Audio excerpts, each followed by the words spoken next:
minute. My office is knee-deep in paperwork. I've got an appointment at 11 o'clock I can't miss. And I'm sure I'll hear from Jeremiah again. If you go out that door today, you're crazy. Why?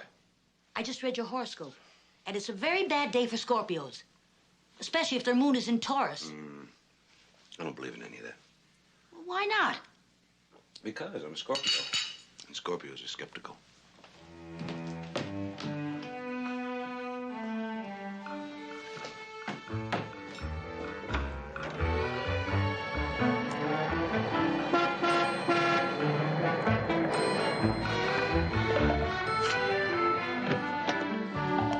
Where were you? I was up by your house. I was waiting across the street. This?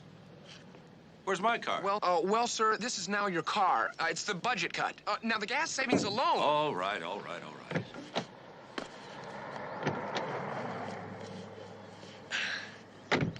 There. There. See, it does. Good. The next cutback is going to be the size of the police commissioner.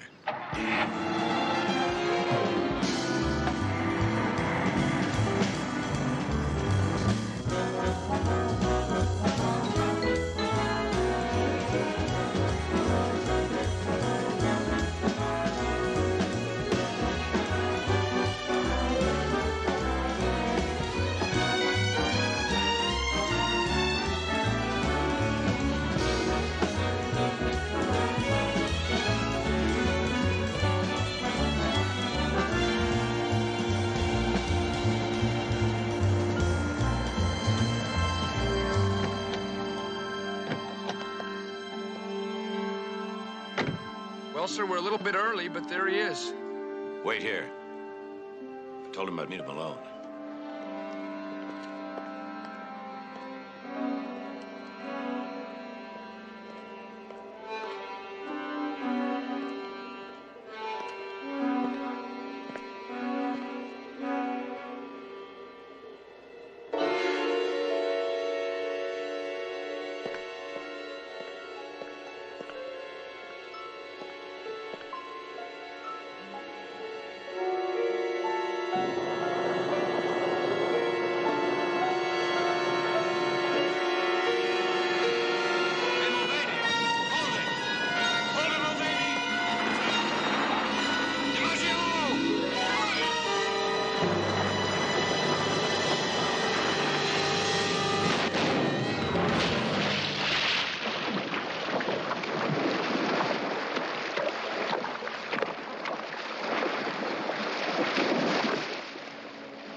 It looks like the impact killed him, sir, when the car hit the water.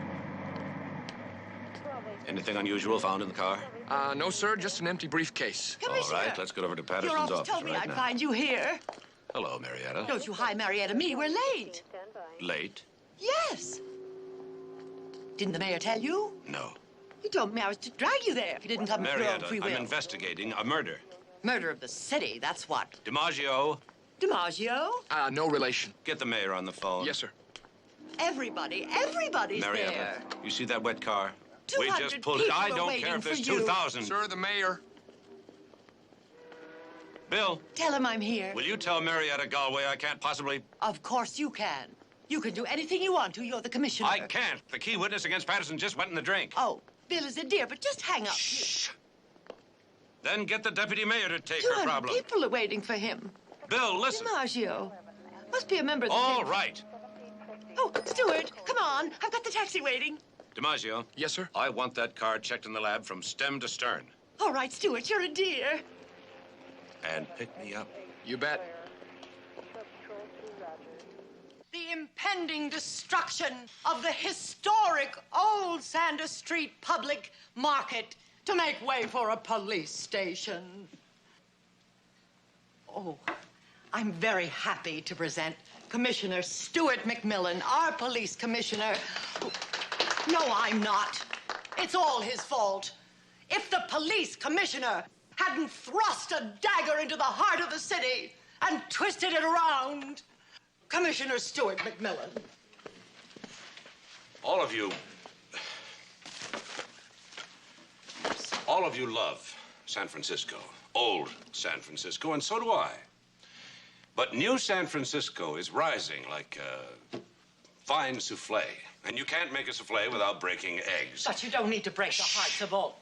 Now, if you'll look at that map over there, you'll see that the only place large enough for a police station in the 5th precinct is, I'm sorry to say, that old market.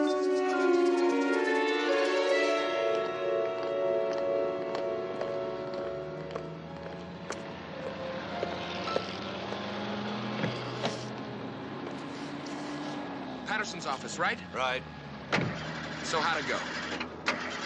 How long you been with me, Sergeant? Oh, about 3 weeks, sir, ever since Sergeant Enright became Lieutenant Enright. In another 3 weeks, you'll know that when public relations gets in the way of police business, you won't have to ask how it went.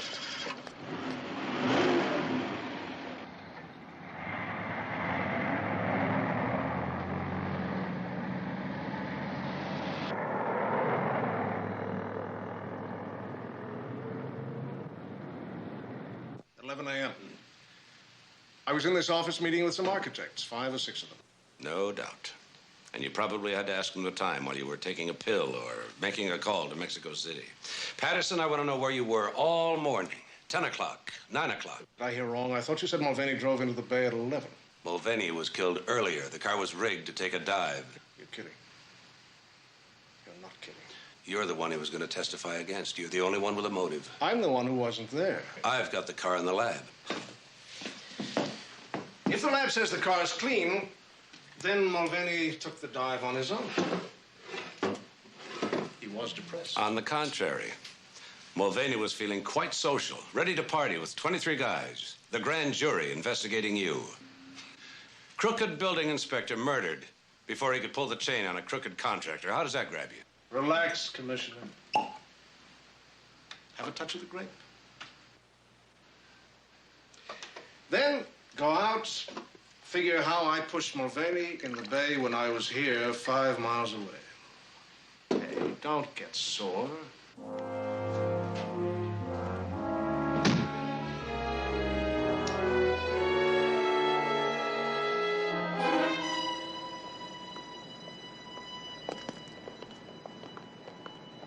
Call the man a murderer and he offers me a drink. Sir, I want that coroner's report, Yes, and I want sir. to go over that car personally. Right away, sir.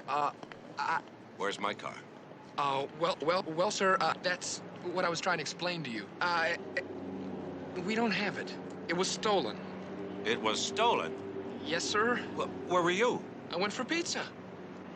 You went for a pizza. Yes, sir. Did you report it? Oh, yeah, it's on the wires. Oh, good. Oh, but before I went to get the pizza, your secretary called. Don't tell me. The IRS is going to give me an audit. No, sir. I'm due at the dentist. No, sir. I'm overdrawn at the bank. No, sir. Well, what is it then? Well, a woman called your office from the airport in some kind of trouble. Oh, who? Marietta? No, name of, Ellen Mandrake. Ellen Mandrake. Old friend. Oh. So was her father. Call me a cab. Yes, sir. Oh, taxi! Taxi! Oh!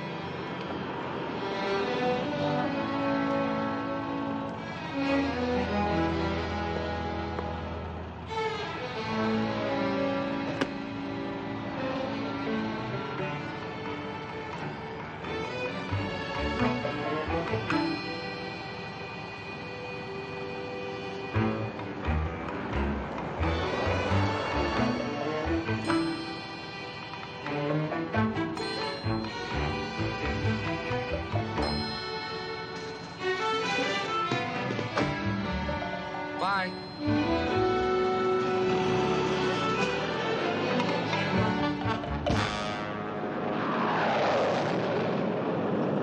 Western National, flight number 202, is now boarding at gate 3. Western National, flight 202, is now boarding at gate 3. Global Airways flight number 30 for New York is ready for departure at gate 2. Global Airways flight number 30 for New York is ready for departure at gate 2. Mac. Hello, Ella. Mac. Oh, it's so good to see you. Good to see you. You look okay, are you? I'm fine. Oh, good. How's your father?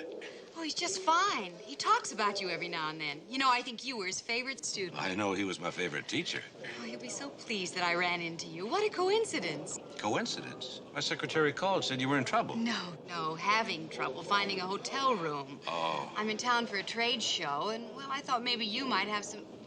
Oh, Mac, I didn't mean for you to come all the way out here. Not at all. You're the first good thing that's happened to me all day. Thanks. Do you think maybe you could make a phone call to the hotel? You mean, would they have room for the commissioner? Maybe. Western National Oh, flight you- number here. 64 for Hawaii is now arriving at gate 5. Thank you. Western National flight number 64 for Hawaii is now arriving at gate 5. You know, I don't recall your father ever calling a hotel room when I stopped at your doorstep with my sea bag and $3 in my pocket. Agatha, me. Make up the spare room. Oh, no, Mac. Can, and I can't. insist. Not yes, for a we have a whole guest. We'll week. be right there. Bye. Mac, you're a dream. And you always were. You and Sally. Where's your luggage? Here.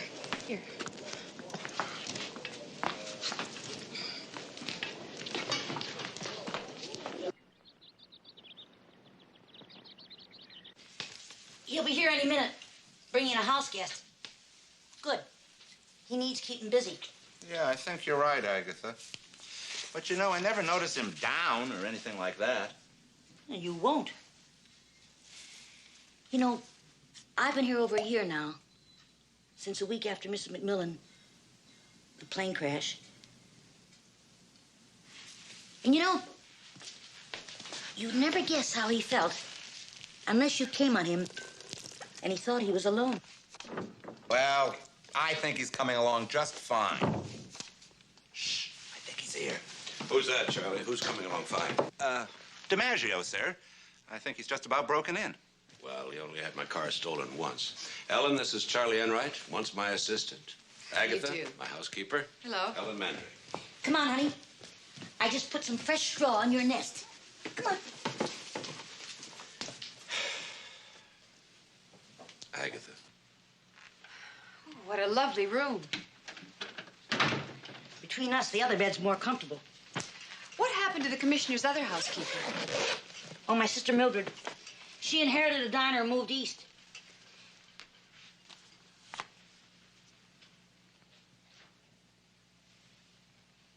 What do you do? I'm a sales rep for a luggage firm. Oh, glad to hear that. It says here, Ellen Mandrake, suedes and leather. I thought maybe you were kinky. Agatha. Did you ever wear yellow? You could get lucky with yellow. Where's DiMaggio? Oh, he's out tracking down your car, sir, so I came over with the autopsy report on Mulvaney. Mm-hmm. Oh, and there was a phone call from that weirdo, Jeremiah. Oh, yeah. Don't you want me to do something about that, sir? No. Waiters get bunions. Police commissioners get threats. This report is inconclusive. Well, it says that Mulvaney didn't drown, that he was killed by a blow to the head. Now, that supports your theory, according to DiMaggio. Theory. That car whipped right past me, and that man looked dead, which is no evidence. Doc Bain says he died from a blow on the head, which could have happened when he hit the water or before.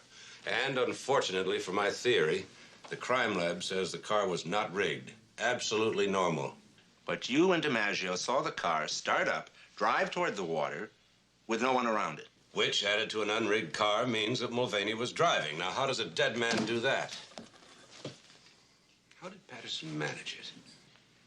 I don't know, sir. But we'll figure it out. You'll figure it out, or you and DiMaggio will figure it out. How's DiMaggio doing? Oh, he's just fine. You really picked a good one. Well, that's terrific. Don't you like your new job? Assistant chief of plans and personnel? Oh, sure I do. Challenge, responsibility, money, a desk. It's a little lonely at the top. I really wish I was back here working with you, sir. Yeah, we had a lot of laughs. Exciting times. We all miss you, Charlie. No, I miss you. Ditto, darn it.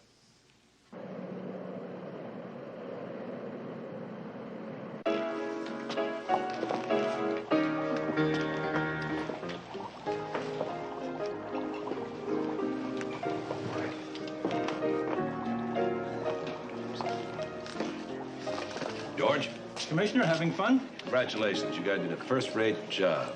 Thank you, Commissioner. Excuse me. Sir. Stay on the bus, forget about us, put the blame on me. If I don't see a yellow ribbon round the old tree. I knew if there was a piano any place, you'd be at it. Mac. I know this is my line of duty, but what are you doing here? Ted brought me. Theodore Jenner, Stuart McMillan, my host. Hello. Nice to see you. Thank you. Ted provides most of the hides for our line. All quality hides. Ted. Oh, Ted. Folks want some tickets? I'm sorry. I'll be back in just a minute. Isn't that the song your father used to play? Yes, and poorly. Pack up all my care and woe, here I go, singing low. Bye, bye, blackbird. You're not singing. Come on, Mac. Mac, come on, sing with me. Right here. Bye, blackbird. No one here can love and understand me. Oh, what hard luck stories they all hand me. Make my bed and light the light. I'll arrive late tonight. I drink. Here we are, right here. Cheers. The guy who put this up thought he was going to be a tropical fish wholesaler, but a bankruptcy convinced him to be a saloon keeper. Well, if all else fails, we can always have a few laughs by staring back at our finny friends. Look over here. Mac, look, there's a piranha. I've never seen one. Neither have I. They don't look dangerous. Neither do you. The Venus flytrap, the coral snake, attractive but potentially lethal, like a police commissioner. You are the, Stuart McMillan. Ellen Mandrake. how do you do? How do you do? Philip Bainbridge. I'm gonna find Ted and the buffet. Excuse me. See you later. Bye. She'll find out. The only fresh protein here is swimming in these tanks. You here for the luggage conductor? No, not exactly. I'm in personal service. Personal service. Yes, I'm an expediter. I handle problem areas, take care of surplus personnel. I've been a cop too long. Sounds like a hitman. Oh, I hate that term. It's like calling Nureyev a hoofer or Freud a shrink. I trust you're here on a vacation. No, I'm afraid not. Do you always check with the police commissioner when you hit a city? No, I've never done that before. But, I have to do something to put a little zing in the work. These past few years, things... I'm not boring you, am I?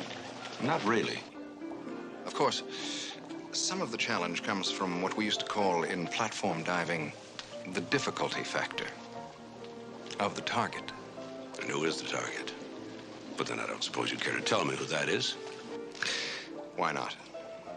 And when I've decided on a method, I'll let you know that as well. And the target? It's you, Commissioner.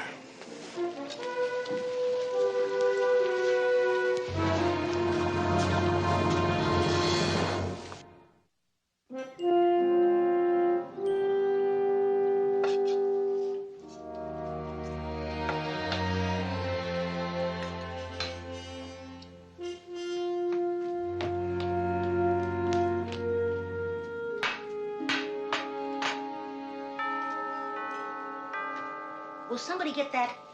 I'm on eggs and toast and coffee. What's a three-letter word for table scraps? Ort. What's this, breakfast for 10? Well, that girl's a little skinny. I thought if I build her up a little bit, you might, yeah, well.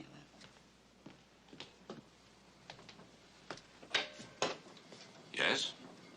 Oh, I'm sorry. I was looking for apartment 2. This is it. Who do you want? Oh, well, you wouldn't know. Ellen Mandrake. Yeah, this is the place. Come in. It is? Yes, I'll see if she's out of bed. Oh, please don't go to any, your relative. No, just a friend. Come in. Well, she and I, tonight, we had a... Oh, but I was just on my way to the trade show, and I thought maybe she'd want a lift. You're her boss. Oh, just a friend. I interrupted. Just tell her that when she gets out of bed, or before, Jack Fillmore can't make it tonight. Mr. Fillmore.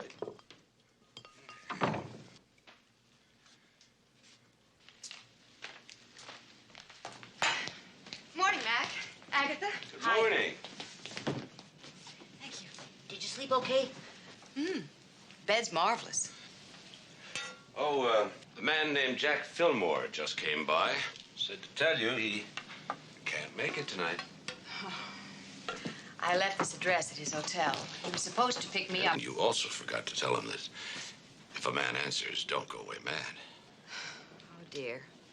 Jack was one of my best customers. Worse than that, I'm stuck with 2 tickets to the expanding universe. What? A rock group. Oh. Look at you two. Like you've been having breakfast together for years. Agatha, I can get you a job with an elderly recluse who throws jelly bread at the walls. What'd I do?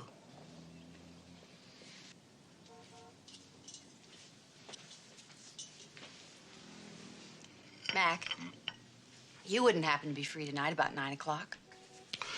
No, I've got some paperwork to catch up with. Where? Civic Auditorium. I gotta get dressed. See you then. See? I told you yellow was lucky. Agatha, this is orange. Well, that's good, too.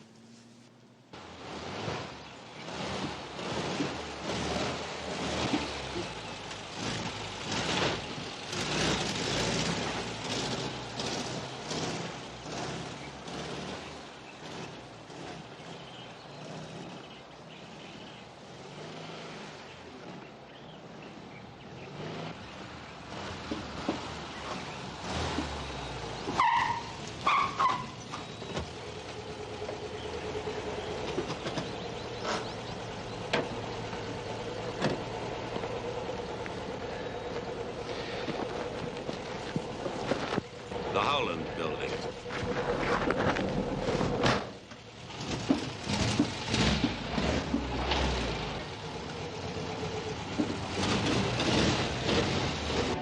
Find out anything about Bainbridge? The man who threatened you at the aquarium, yes, sir.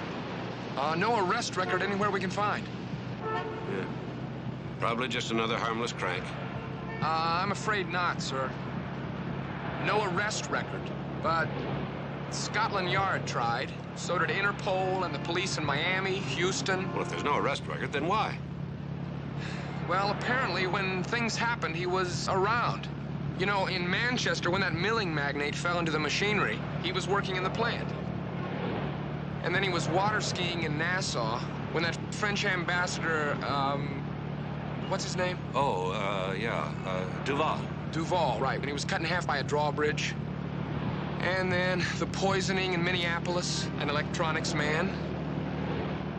And a politician in Phoenix was bitten by a rattlesnake in his bedroom. Want to hear more? No. Sounds like an all-around sportsman to me. You know, it's funny. There's no method of operation here. Every crime is different. An artist never does 2 jobs alike. Oh, sir, Lieutenant Enright's putting 2 men on you around the clock. Call it off. If that would do any good, Bainbridge wouldn't have warned me. Whatever you say, sir. Were any of those victims warned? Not that we know of. Sir, are you in any danger? Maybe from your brother-in-law's car, but not from Bainbridge. He told me once he figured out a plan, he'd let me know. So until he does, I'm not going to worry about it. Count on that, sir? You can count on him. Philip Bainbridge is a game player. Once he sets the rules, he has to play by them.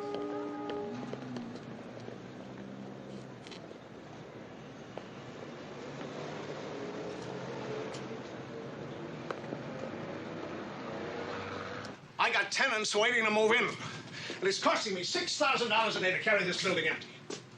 Look, you're the building inspector. It's your responsibility. I want my CO, and I want it now. And I say you don't get your certificate of occupancy as long as the windows keep popping out of this place. That's police business. It is when the police have to close the streets, which they've done twice already. I'm putting double seals on the windows. Let me know when you're through. Meanwhile, give me my CO. Let my people start moving in. That has been done, Mac. Not as long as this building is a hazard.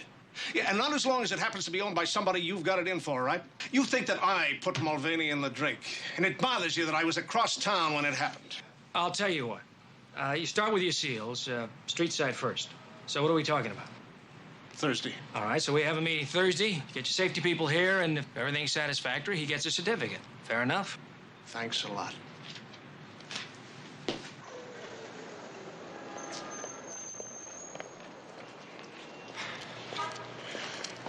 That has got to be the baldest tire in town. Well, actually, it's a slow leak. See, my brother-in-law's not much on maintenance. No, it's not the baldest tire in town. Well, you know, they don't call him Gino the Cheat for nothing.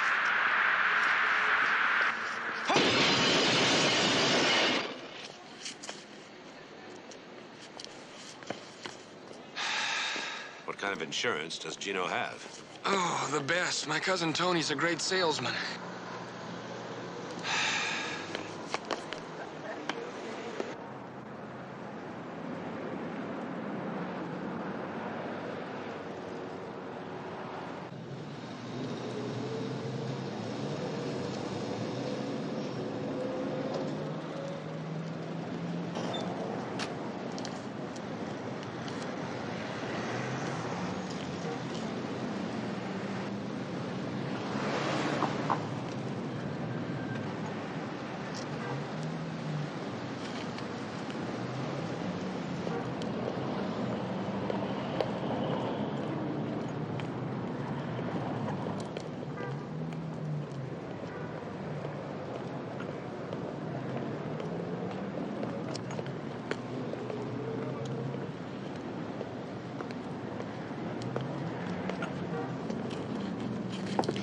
Hello, Commissioner. I've found in my travels that shoes shined across the street from police headquarters are unexcelled for quality, service, and price. Yes, Pepe is an artist. But, that's not what made you choose this location. It's not. How many times did you have to shine these before I showed up, Pepe? Only twice. Well done. I did want to see you, and I don't like to go into police stations. You should get over that. You might be able to suffocate me in a roll-top desk. Do you have a roll-top desk? No, you'd have to bring it with you. What did you want to see me about? I was wondering if you could have dinner with me tonight. We'll have to make it early. Say 6:30. Fine. My plan for you is almost worked out. I want to tell you about it. What's a good place for salmon and king crab? Falaise? Decent cellar? Or seafood? 6:30 then. I'd like 2 dozen trumpeter lilies, please. Oh, they're out of season. Well, surely not everywhere. Well, New Orleans. We'll fly them in. I'd like 2 dozen a day until I say stop. Credit card be all right? That'd be fine. Without flowers, what's a hotel room? Or a funeral. How much is this? $18.95. Put them on my bill. Sure.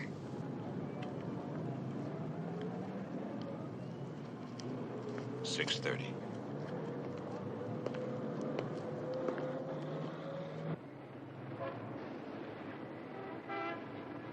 I mean, who wants to eat alone? But dinner with a man who's out to kill you and says so? Honestly. Maggie's right, sir. Oh, by the way, Marietta Galway called. Yeah, terrific. Well, on second thought, if it could lead us to his employer, No, you find the employer after you nail the hired hand. Yes, sir. Have you read the Bainbridge material? Yeah. Every case different. Every weapon, too. But there seems to be a pattern. He always gets involved in his victim's life. Business associate, tennis partner, chauffeur, goes out with a daughter. By the way, did I tell you Mario Yes, to you go did. away? Commissioner McMillan's office. It's Jeremiah. You know, the one who's been calling all these months. Hello? He hung up. He never stays on long. He's afraid of a trace. Commissioner, why don't you let me put a trace box in here? Because I don't overreact to cranks. Except maybe there might be a connection. Yeah, Charlie, go ahead. Thank you.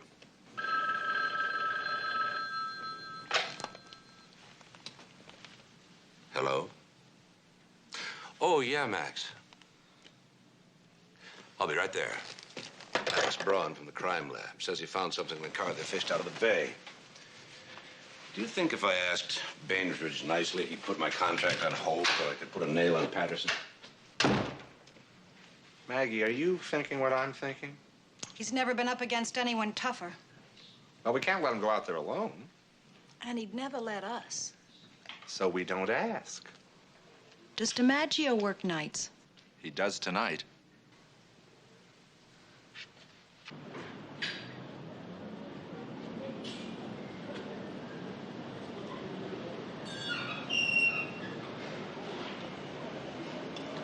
I thought you said the car was clean. It was, Commissioner, but you were so sure. Well, I got to thinking about the briefcase. It was empty, you see. Now, why would a man want to carry an empty briefcase? To pick up something, only he got killed first. There were no fingerprints, Mac. None. Not even under the handle. We always find fingerprints under the handle and on the lock. It was wiped clean. Funny. Funny. Well, I went over that briefcase the way the controller goes over your budget, and I found something. Here, take a look inside. No, hold it up to the light. There. You see 4 tiny holes in the bottom? Yeah. What made them? Ice pick? Church key? Nail? That's just it. Those holes were made by a sharp instrument not designed for making holes. They're irregular, go in slightly different directions, sort of bent. Bent? And I wondered, what are they for? Wires, maybe, leading to the car's starter motor with a timing device? Only where are they? Wires? Batteries? Starter? Can't make them out of sugar, can you? No, sir. Do you have any ideas? No. But I'm having dinner with an expert. 4 holes, huh? It's an interesting problem. I'll give it some thought. Try and come up with an answer. During my lifetime, I trust. Right now, my business needs my full attention. That complicated, huh? Well, if I'd wanted an orderly existence, I'd have bought into a fried chicken franchise. A quiet life calls for just as much courage and character. True.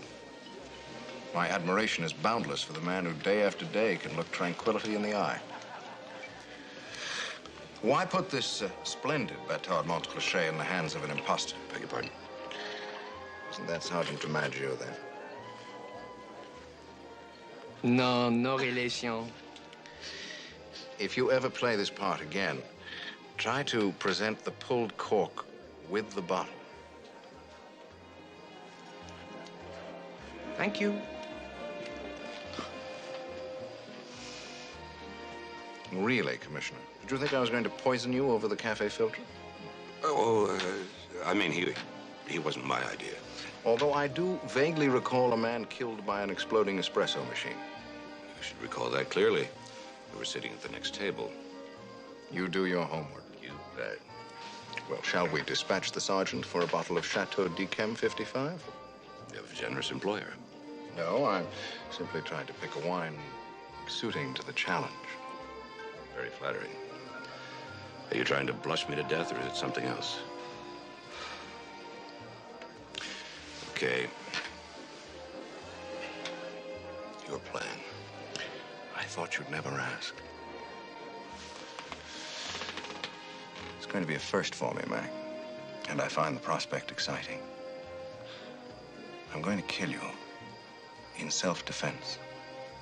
That way there'll be no sneaking around, no alibi to go wrong, nothing. I could write a letter. Yes. And you could arrest me right now. I assume threatening a police commissioner is a crime here. That's right. But you're McMillan. You don't write a letter or arrest someone when they threaten you.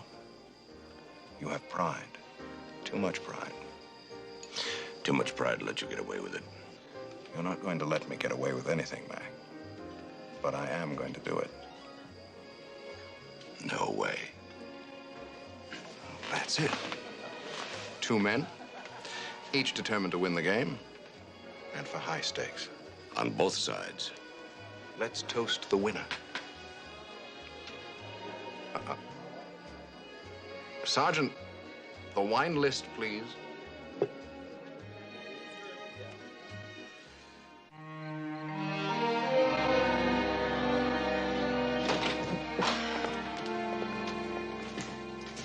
Thanks for the company, Mac.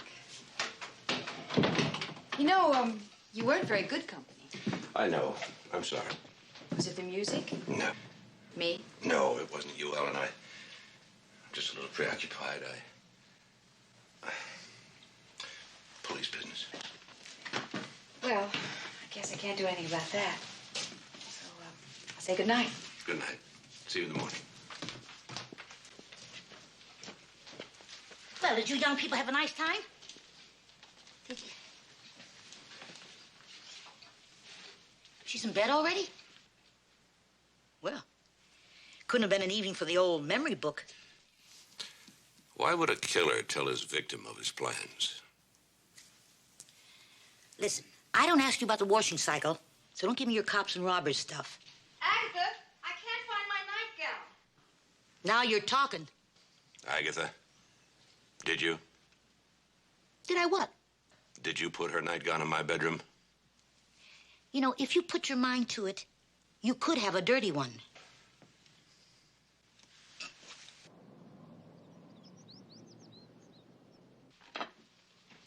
Morning, Mac. Morning. Sleep okay? Not great. Sorry. Oh, Mac. I want to give a small thank you party for some customers tonight. Do you know where I can get a private room with a decent bar? Well, I'm sure any of the good hotels. And this is a decent bar. Why not have them here? I love parties. Lots of people. I have to go to a budget meeting, but You promise to drop by afterwards? sure. In that case, okay. Thanks, Mac. See you tonight. You two are never going to get together if you don't even eat together. Love will find a way. Look, you're a Scorpio and she's Libra. Now, that makes a very good combination. Unless she's not on the cusp. Do you happen to know if she's on the cusp? I'm going to hit you on the cusp in a minute. I'll get the door. Phone. Hello? Ellen, Good morning, Agatha. Good morning. hear me well, McMillan. You deserve to die. We have a bad connection. You'll have to speak slower. Marietta, call the office and have them trace this call. Hurry up. Are you sure you have the right number? Which McMillan do you want? Police Commissioner Stuart McMillan. Yes, this is he. This is Jeremiah. Here's today's message. Injustice is easy to bear. What stings is absolute justice. Why, that's wonderful. Ambrose Bierce, isn't it? Not to my knowledge. Mark Twain, perhaps. Yes, it was Mark Twain. Let me see. He said that... We've talked long enough.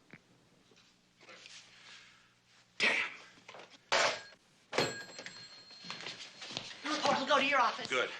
About the police station. Call my secretary. I haven't got time. I've got a marvelous idea how to save the market. Put the police station in the bay. On a barge.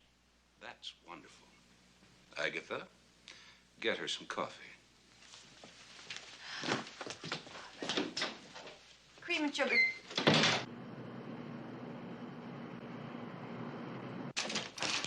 Anything? No, not yet. You're late. Had to take a taxi. Where's DiMaggio? I don't know. Can you type? You're getting edgy. You really think Patterson pushed Mulvaney into the bay? Yes, but I have two problems. One, I can't prove it, and two, I don't know how he did it. Maybe that's one problem. Well, Enright found 2 witnesses who saw them together that morning. What time? That's the bad news. Just before 9. That's 2 hours before... I know when it happened.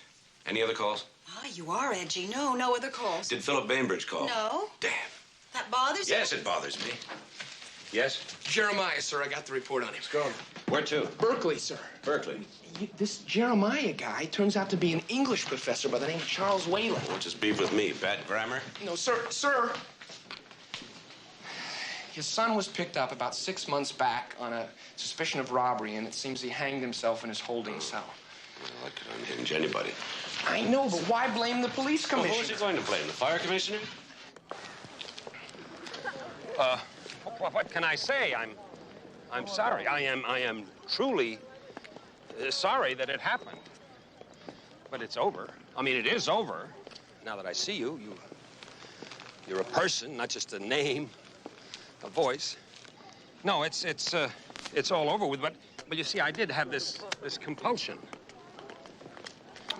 Mr. Whalen, would you be willing to see a psychiatrist? I've already made an appointment with the university All right, I want that psychiatric... appointment kept, and I want the psychiatrist to confirm to my office when you've begun therapy. It's dangerous business, you know, threatening to kill somebody.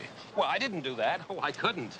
What I said was, you deserved to die. Now, there is a difference. Maybe to an English professor. Well, I simply couldn't kill anyone. I couldn't do it. Sometimes people who can't hire somebody else. What? A hired killer, a hitman. I am an associate professor, Commissioner. I can't even afford a gardener. I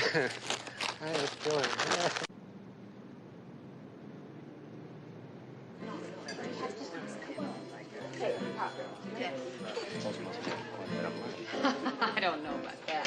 So how long are you going to be here? Just a few more days. Hi. Hi. Ladies and gentlemen, your police commissioner This a raid? and host, Stuart McMillan. Hello, everybody. Welcome aboard. Come on, I'll get you a drink. I'm not going to introduce you to everyone because it's too late for you to remember their names anyway. Scotch and soda. Tall. Hello, Mac. Hello, Philip. That's right, you two have met. This is the first time today. This is great fun. My kind of party. A surprise party. I mean, spur of the moment. Sort of evening when you don't know where the excitement's coming from next. You'll think of something. I have. Too many drinks. Joke that goes wrong. A sudden outburst. But those are tired tricks. Not worthy of my opponent. There's one trick I'd like explained. How did you get in here? I'd tell you, Mac, but then you'd never buy a copy of my memoirs. But then you won't anyway. My apologies to you all. Very big day tomorrow. Good night. All.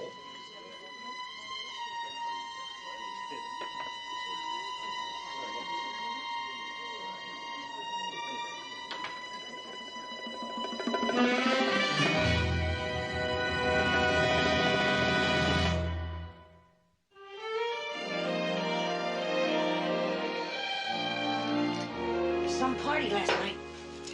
I slept the last one out at 2:30. Is that what time it was? That Bainbridge, you know the one that left early? Now, that's what I call a fun person. Oh, yeah. A million laughs. You're not many yourself today. What was Bainbridge doing here last night? First, you say good morning. I'm sorry. Good morning. Good morning. What was he doing here? Wasn't that weird? After running into him twice, Ray Brackett invited him. Who? Buyer for a big chain. She asked me if she could bring somebody. How come he went home without her? They came in separate cars. Ray's a night owl. Maybe he got tired. Where did she meet him? I don't know. Look, Max, she's a friendly soul, and I think he's rather charming. He went for his lineup. he went for mine. Matched leather suitcases. He ordered a set with his initials for my brochure. I didn't know you were into retail business. Only his very special favor. Well, I hope he paid you up front. Cash, as a matter of fact. He said he needed them for his business. What business? Don't you know? No. That's funny. I was sure he said you did. Well, I don't. What else did you talk about? What is this, a third degree? Will you stop being such a grouch and have breakfast with me? We owe it to Agatha.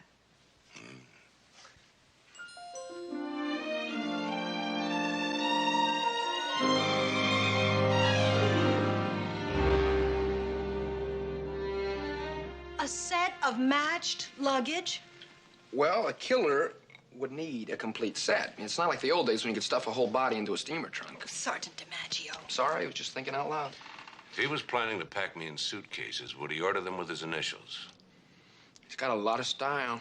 You two are the most ghoulish. And why did he go to all that trouble to be invited to my house? Well, sir, maybe he was just trying to annoy you. Well, if he was, it worked. It sure did. Did you tell Ellen Mandrake about Bainbridge? No, I don't want her to worry about me. Ah, good morning, everybody. Oh, thank you, Maggie. Well, I've got something. On Bainbridge? No, sir. Holes in the briefcase? No, sir. The English professor Wayland. He's poor, isn't he? Well, he said he can't even afford a gardener. He can afford to buy a whole platoon of gardeners.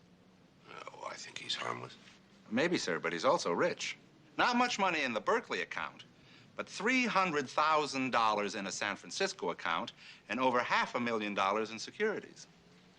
He lied to us. I think we'll have a little chat with him. Don't forget the Howland building, Patterson's windows. I know my schedule. You're only upset because of Bainbridge. He's trying to kill you, Commissioner, not me. Yet. Coming, Charlie? Yes, sir. Mr. Whalen, when I was here last, you led me to believe you were comparatively poor. That's right. You're a liar. Mr. Whalen, would you like us to read to you your securities portfolio? Why? Why conceal the fact that you could have easily hired somebody to kill me? No, no. Commissioner, I didn't tell you about my fortune because of the way I acquired it. Which was? In strictest confidence? Depends. Was it unlawful? No, no. Just disgraceful. I am Louise Dunster Devon. What? Commissioner, he wrote the Harry Hotspur novels. Not only the Harry Hotspur, but the Duchess of Corsica books and the Pirates of the Indies series. Scores of books. Each one more execrable than the one before. And all wildly successful. Commissioner, I am an academician, an English teacher, a candidate for the presidency of the Alcott Society. What would happen to me if it became known that I wrote such lines as, her bosom heaved beneath its silken confinement? Commissioner, you must have read The Duchess of Corsica. It was the Duchess, sir, who said, once a page, always a page. But once a night... I get it, Sergeant. Lieutenant, sir. I'm a lieutenant now. Oh, yeah. It's terrific. You've got no objection. Not at all. Sorry I'm late. I didn't want to park too near the building. Don't start up, Commissioner. We've got this all worked out. He's right, Mac. We put his double seal through some stress tests. Your engineer satisfied? He just said that. Come on, can we wind this up? I've kept an important visitor waiting for 40 minutes. I don't care if this takes 40 days. This is public safety. You almost finished in here, Patterson? Mac, what are you doing here? Go on with your meeting. I'd like to talk to this man. It's after 11. Where have you been keeping yourself?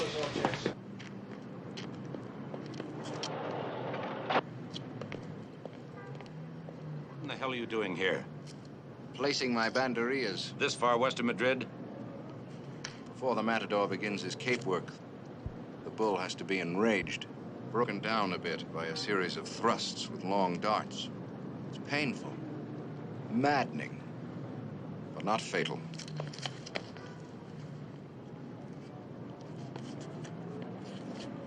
You are maddened.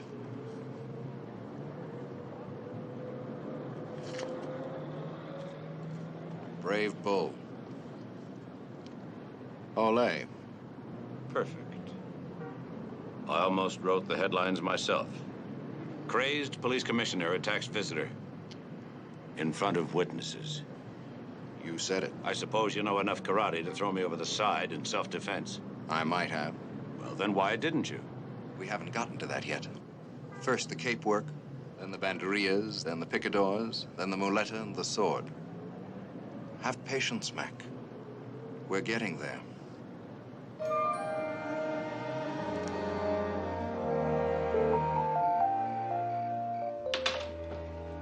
Hi. Hi. Big buyer? No, I went to the theater with the competition. Have any fun? Well, if the product is as good as the people, I'll be in big trouble. So you didn't notice any glasses this afternoon? I've been looking for them all evening. No glasses. So that's why my dress escaped your attention. Well, they're only for reading. I like the dress, especially how it's displayed. Thank you. I'm sorry, Ellen. I've been lousy company this past week. You haven't. I know there've been a lot of pressures. Whatever they were, they'd be worse without you. Commissioner, I know I agreed to change my weekend off because of your guest, I appreciate but that. I decided not to. Three's a crowd. You know what I mean? Bye.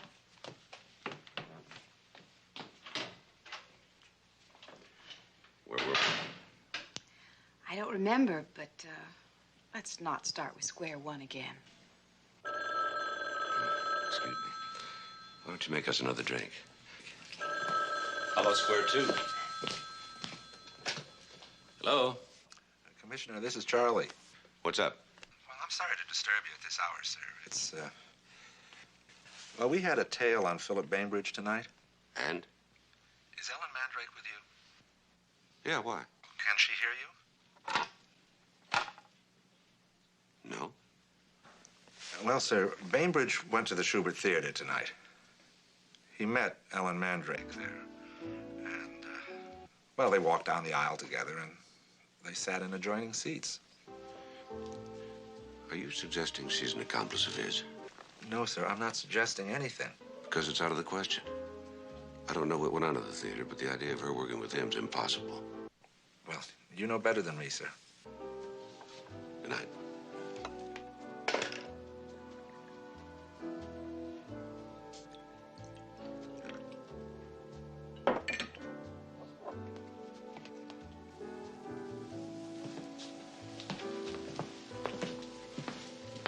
Is that the right music for square two? Ellen, at the theater tonight, was Philip Bainbridge with you? I started to tell you. Mackie was there. But you were there with business friends. How could he? I tried to tell you all of this. Mac, what is this about Bainbridge? Is this another third degree? I have to get something straight. He was in your party? No, he just happened to be there. You didn't sit next to him? Boy, your friends don't miss a trick, do they? Okay, I ran into him in the lobby. He said hello, I said hello. We walked in together. He had a single, the seat to the right of mine. And your friends? They sat to the left of me. Any more questions? No, I think that's about it. Good. Because if it's one thing that tires me out, it's sitting under the hot lights and being grilled. Good night.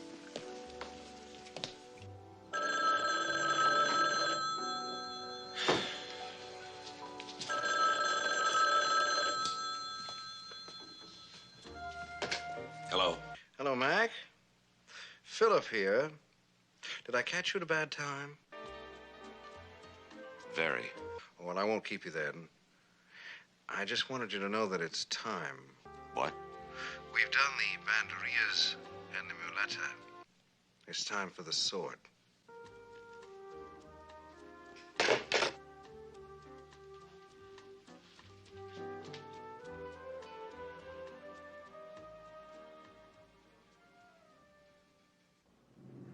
Say, didn't you tell me Philip Bainbridge has a lot of flowers in his hotel room? Yeah, 2 dozen a day. Yeah, well, he doesn't. Not one. Not a one. We've got him staked out at his hotel. And he ordered up a big lunch from room service, and one of our people took it up. And there were no flowers, I asked. What's he doing now? Having a big lunch. Oh, no, lunch. Look, I promised my mom, would you like to join us? Oh, no, I have a couple of things to work out. Well, you can work them out there. It's just gonna be a quiet family lunch. Thank you very much. You're welcome.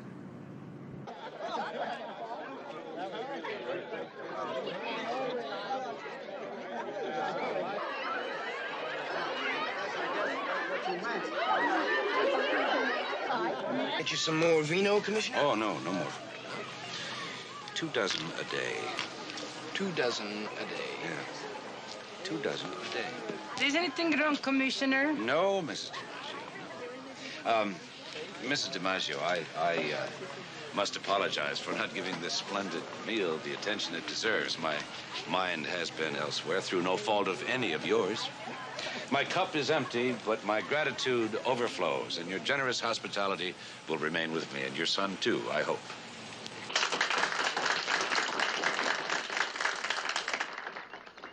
I'm delighted to meet your wonderfully large family. It's too bad. Most of them had to miss it. You know, it's a nice weekend, and everybody goes away. There's more? Oh, yes. Where did you get this cup? I liberated them from the city. But don't you see the leaks?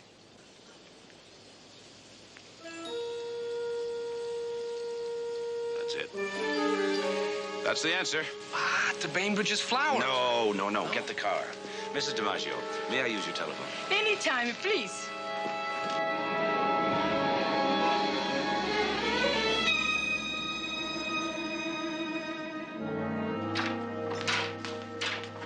Mr. Patterson, Sergeant DiMaggio. No relation. This had better be good. Here's good. I'm going to tell you how you did it. Did what? Sent a corpse into the bay while you were on the other side of town. You still on that? Ice. You packed Mulvaney's briefcase with ice, probably from that bar. You leaned the briefcase against the brake pedal. Mulvaney was already dead behind the wheel. Plenty of time for you to get back here to build up your alibi. The ice melts, the brake pedal releases, and the car goes. By the time the car is fished out, the water has already melted the last of the ice. No evidence, except for 4 little holes in the bottom of the briefcase to let the water run out. You know, every time I accuse you of murder, you offer me wine. May I? But how do I open it? You see, I really need the corkscrew. Not just to open the bottle, but spectroscopic examination can usually match the holes to the instrument. DiMaggio. Yes, sir. The book. Yes, sir.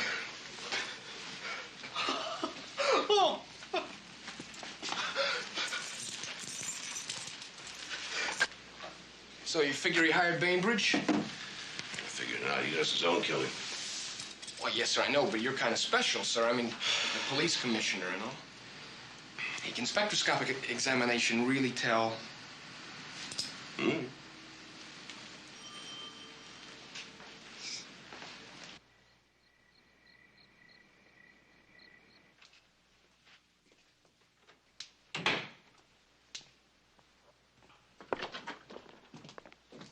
Ellen, Mac, I'm I sorry wanted to about this. apologize. Look, Is that champagne? champagne, since it's your last night. And I nailed a murder today. Oh, no more shop talk. Good. Oh, it's chilled. I'll get the glasses. Good. And I'll put on a record. Oh,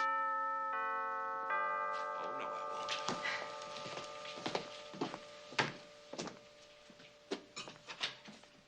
Mac, I've got it.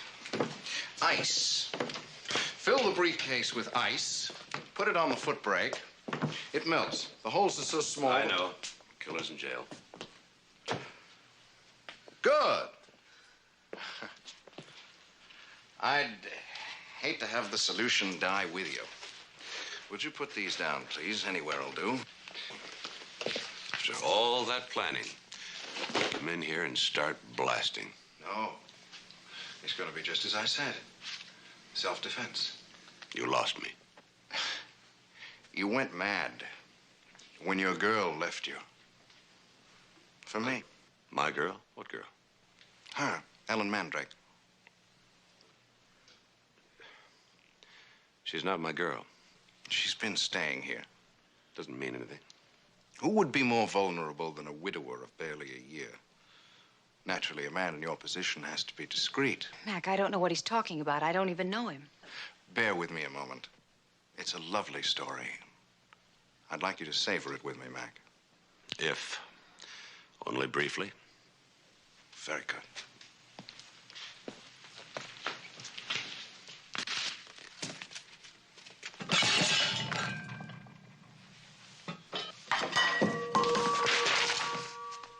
There's a similar chaos in my hotel room. You came there a little while ago to drag the errant Ellen back here.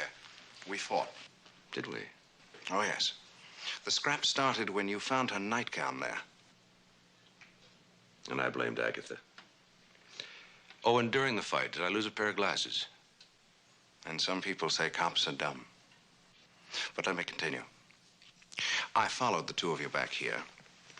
I told Ellen she had to choose between us. She chose me.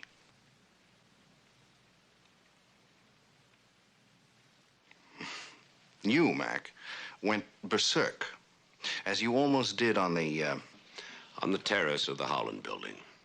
With 4 witnesses. Frankly, Mac, this whole business has unhinged you.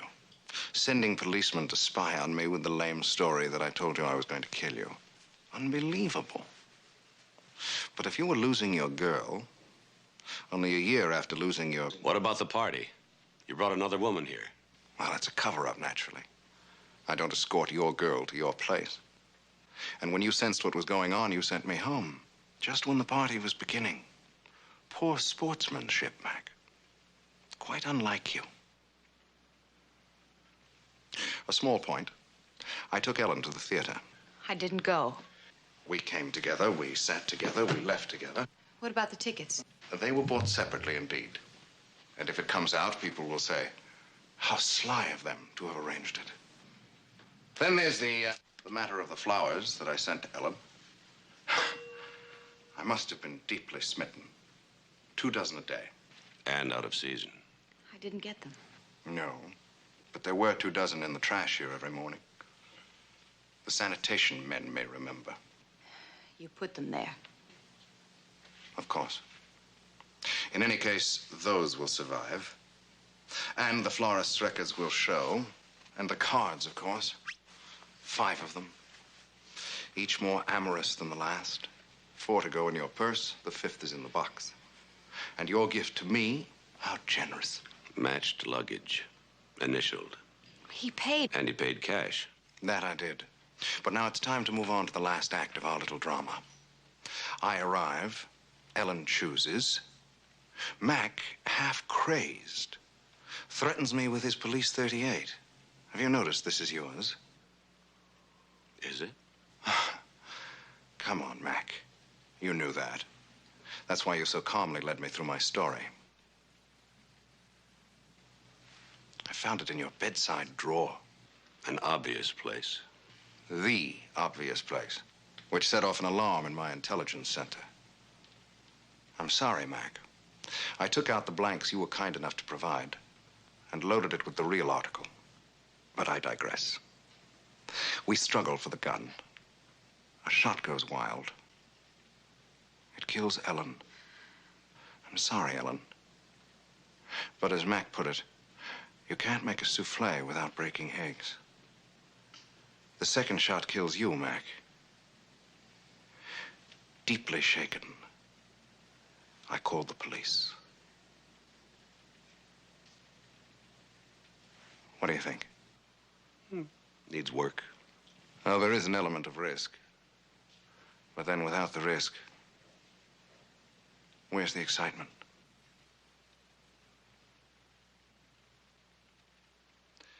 Mac, it's been a pleasure. I've never played against a worthier opponent. You haven't even asked me who my employer is. You already told me. Did I? Hmm. Well, then. Goodbye, Ellen.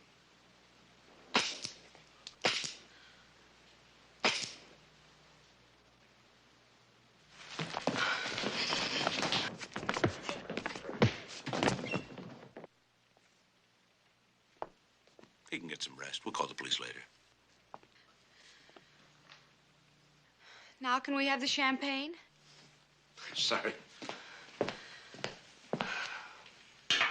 Mac, You all right? would you please explain?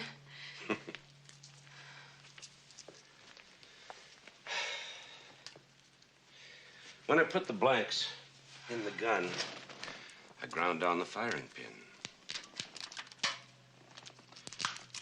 When I was playing games, You better plan to be more than one move ahead.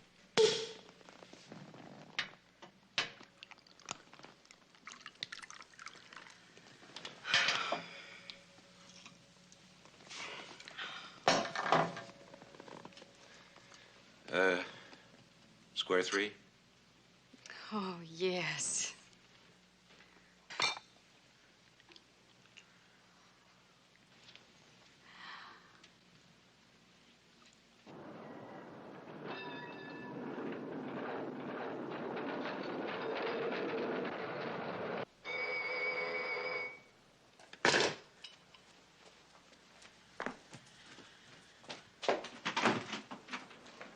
Henrietta Galway, Sergeant DiMaggio. No relation. Matt! Sergeant.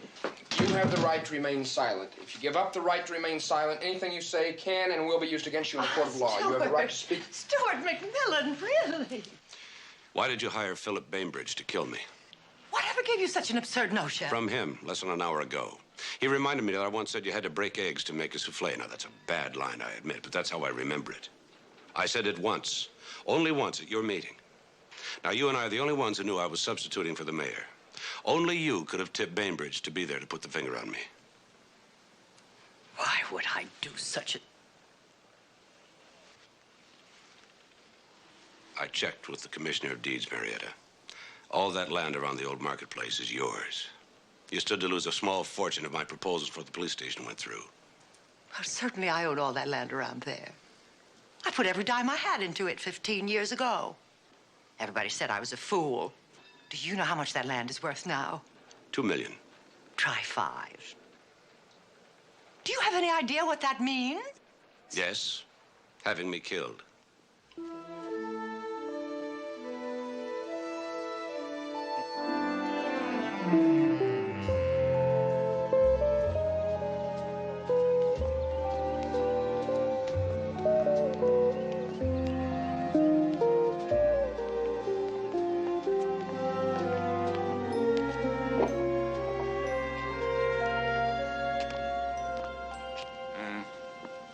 DiMaggio's late.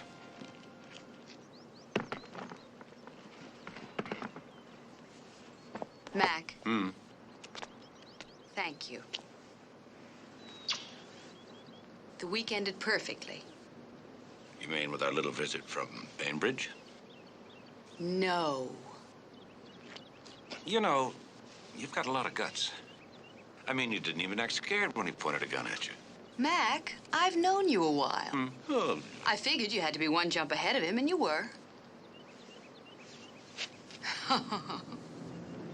Here he comes. There he goes.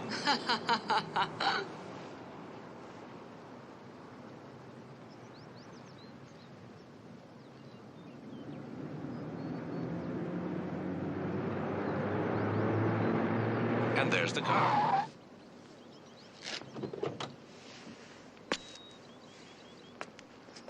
Well, apparently it was left behind headquarters, and it was teenagers, according to witnesses. And they left you a note on the dash.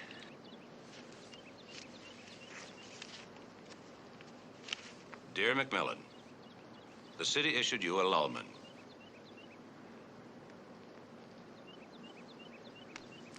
Lemon. So we squared the head, ground the valves, and shortened the stroke. Now she ought to Whoa, ho, hey, wait! Ho, do 60. wait, come back here! Well, she should do 60.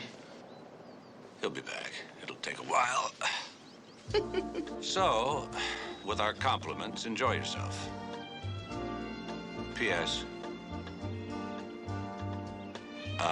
There might be some slack in the emergency brake.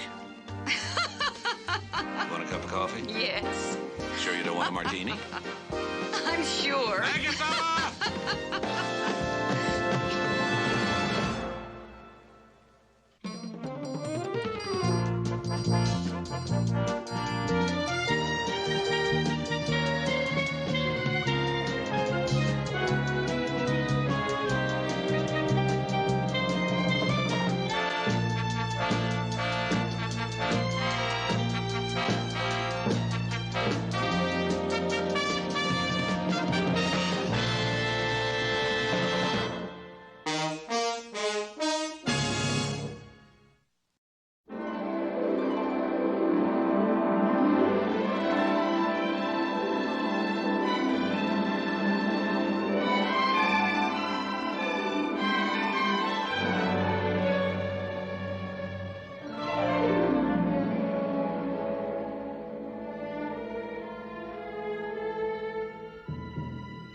That's it.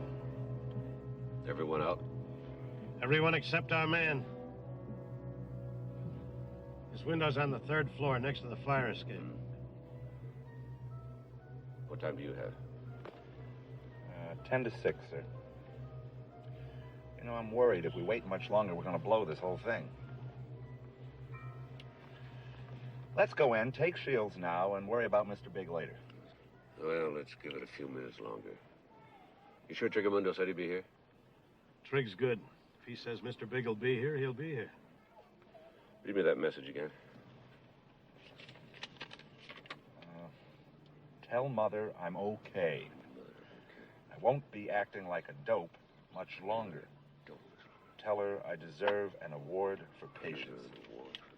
Yes, sir, that's it. Frankly, I don't know what it means. Mr. Big's supposed to be here at 5. It's almost 6.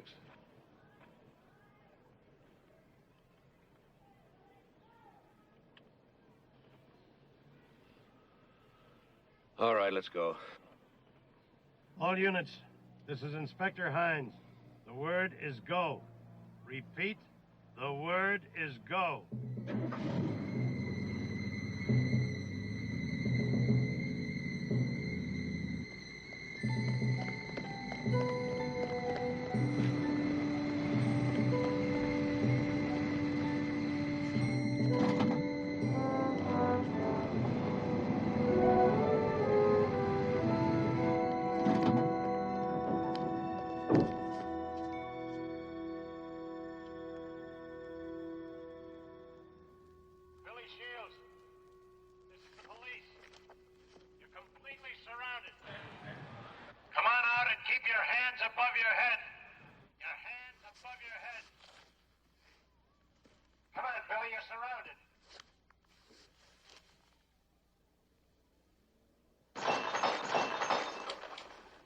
Play this through your horn? Hold your fire. No firing. Wait for my signal. No firing. Shields, this is the police commissioner. Listen very carefully. If somebody gets hurt, the charges against you are going to be much worse than they already are. So come on out with your hands over your head.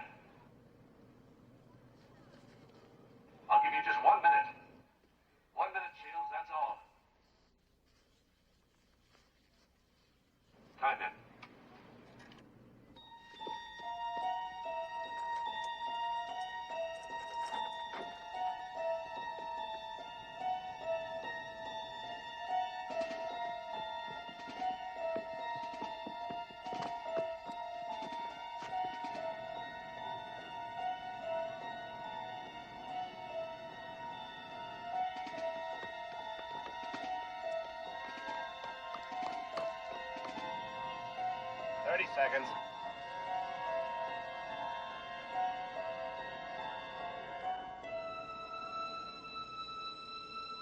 How many exits out of there?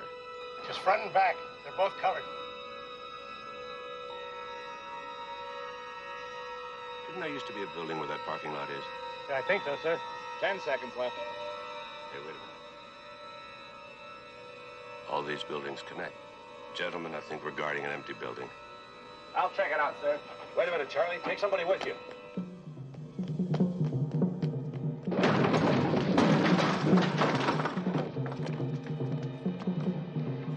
Get your men in those buildings. Go.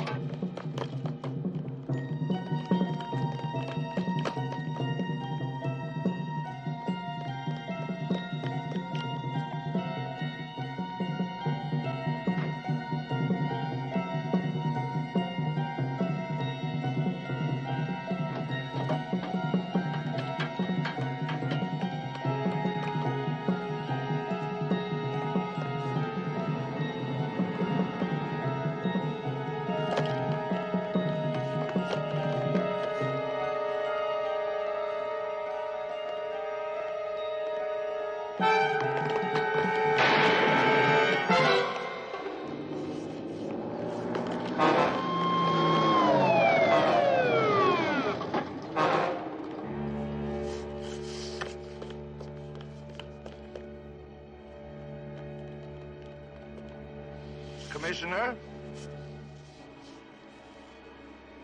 Should have been more careful.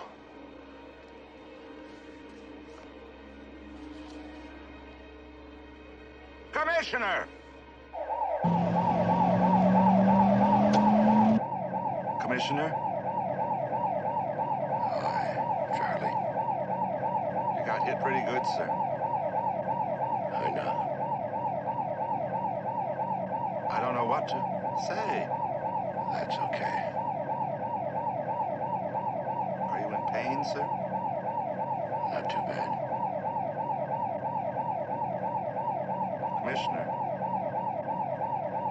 I phoned Mrs. McMillan. She knows.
It's just been a few minutes.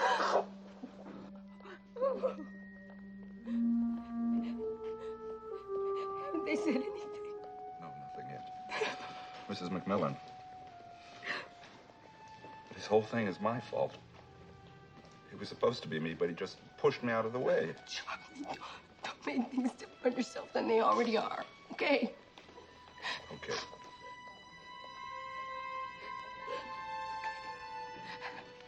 Want a cup of coffee?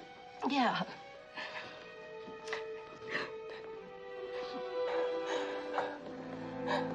Oh, Meg. Oh, sweetheart.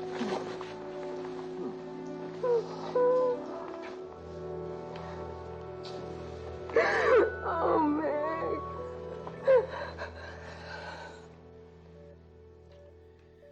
That slug is awfully close to the artery. We better do it upstairs. Why don't you put a dressing on it, and I'll go tell them what's happening.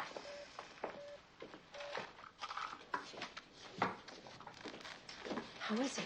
Oh, he's stable right now. We We've located the slug, but we can't take it out here. I've got an OR and a surgical team coming free in 40 minutes. Can it wait that long? It'll take at least that long to get him ready. Can I see him? I suppose so. Just for a minute, please.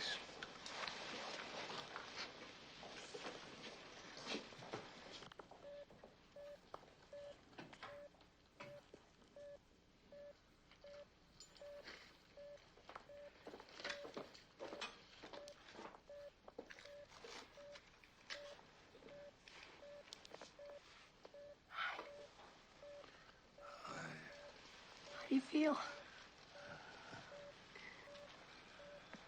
The doctor says that you're gonna be fine. They're taking you up to surgery now. I love you, Matt.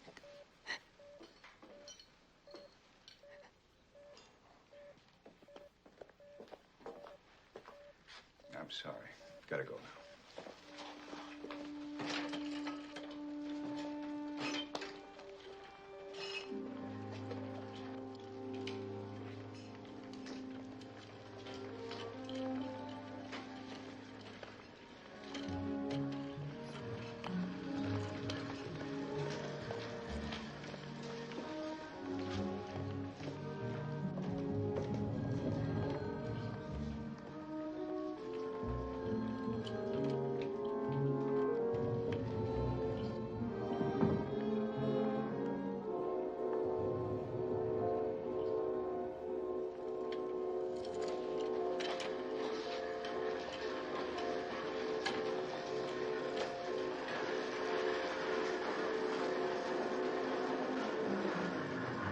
Better leave him out here for a minute. There's no room in the passageway.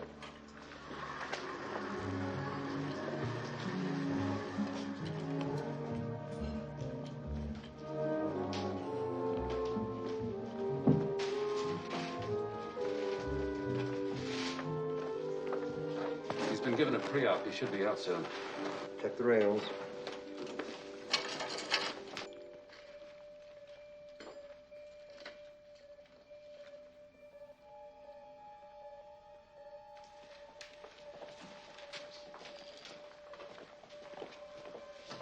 You ready? Couple of minutes, Doctor.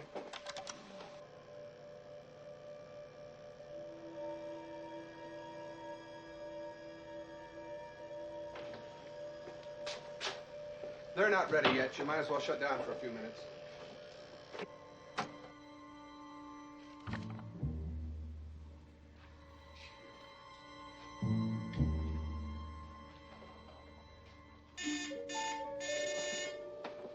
Yes?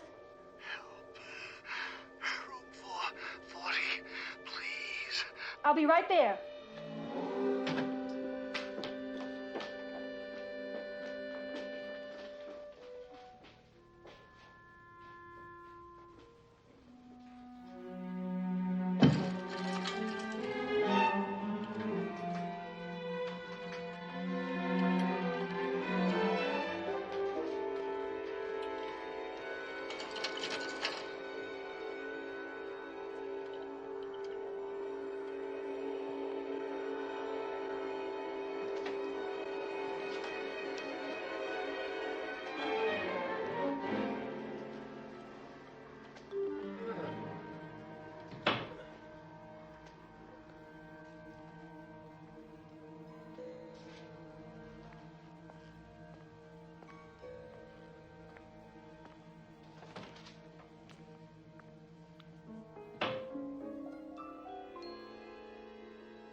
rid of the other one.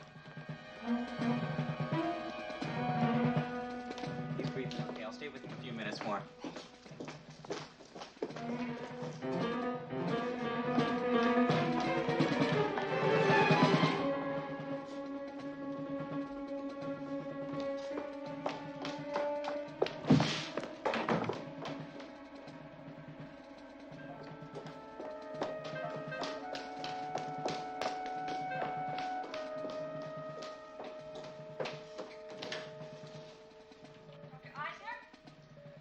Commissioner McMillan. He's on the floor, losing a lot of blood. We'll be right out.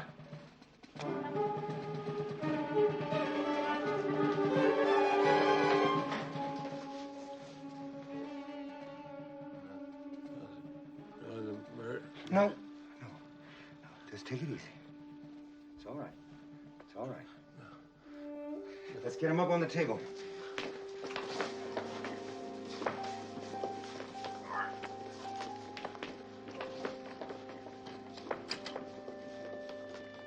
Just try and relax.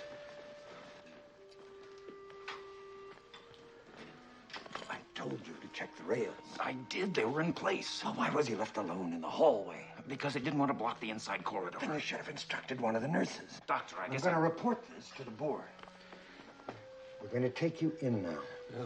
No. Just relax. You'll be asleep in a minute. Just relax. Okay,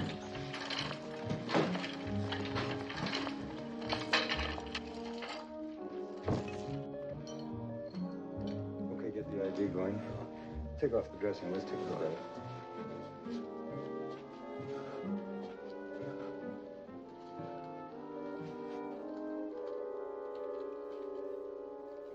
No.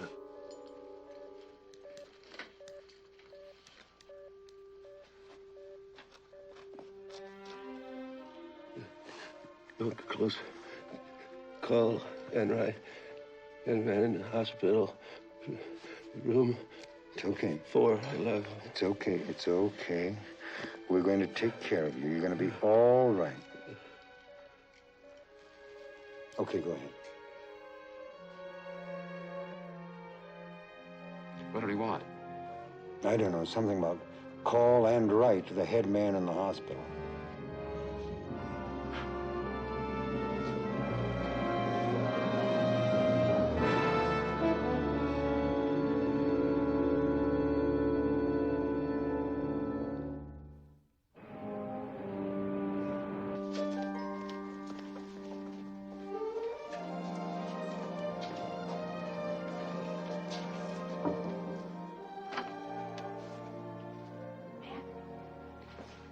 Hi. Feeling? Like the bottom of a birdcage. Hi, Commish. Hi, Mildred.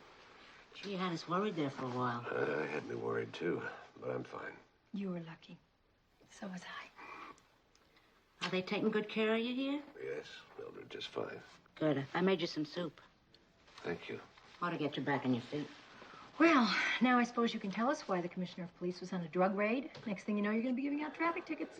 It wasn't just a drug raid.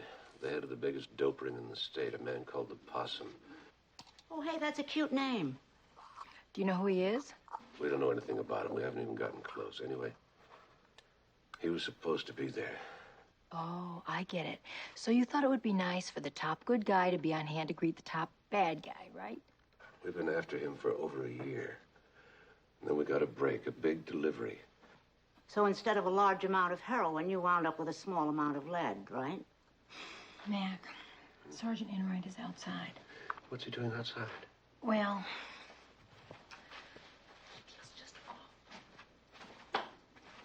come on in, Sergeant.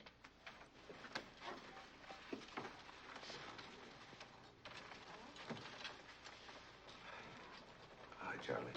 Hi. I brought these for you. They're beautiful. Let me put some more on.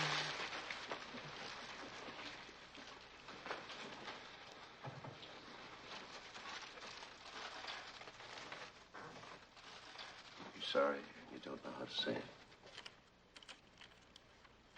And you've been feeling guilty ever since. Will you do the same thing if the situation were reversed. I wish the situation were reversed. So do I. Oh.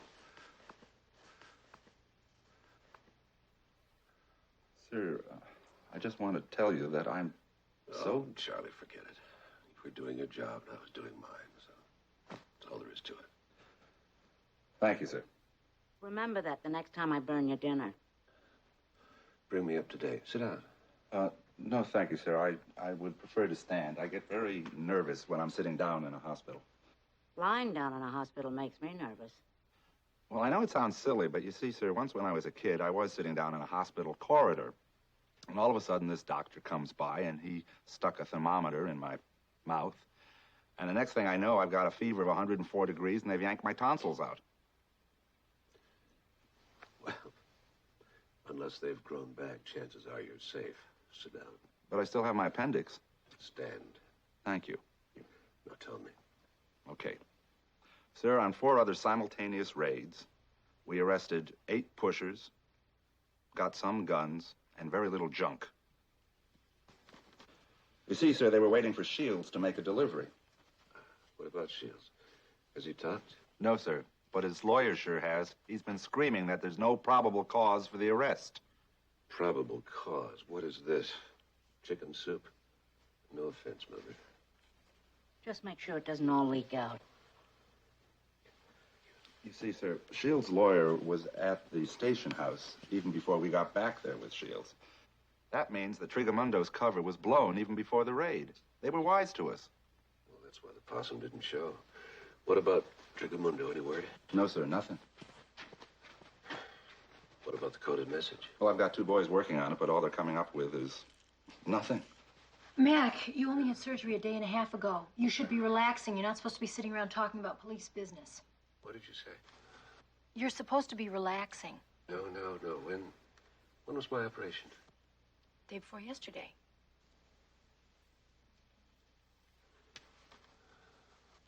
This isn't Thursday? No, Mac, it's Friday. I knew I should have brought him fish. What happened to Thursday? Well, you slept through Thursday. All day? You were unconscious for 36 hours. Yeah, getting shot can be very tiring. I slept all day? What's the matter? I don't know. You ever had a dream that you've known you had and then you couldn't put your finger on it? Yeah. Well, what's the matter?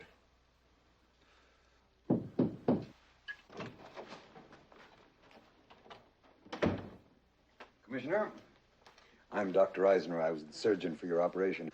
How are you feeling?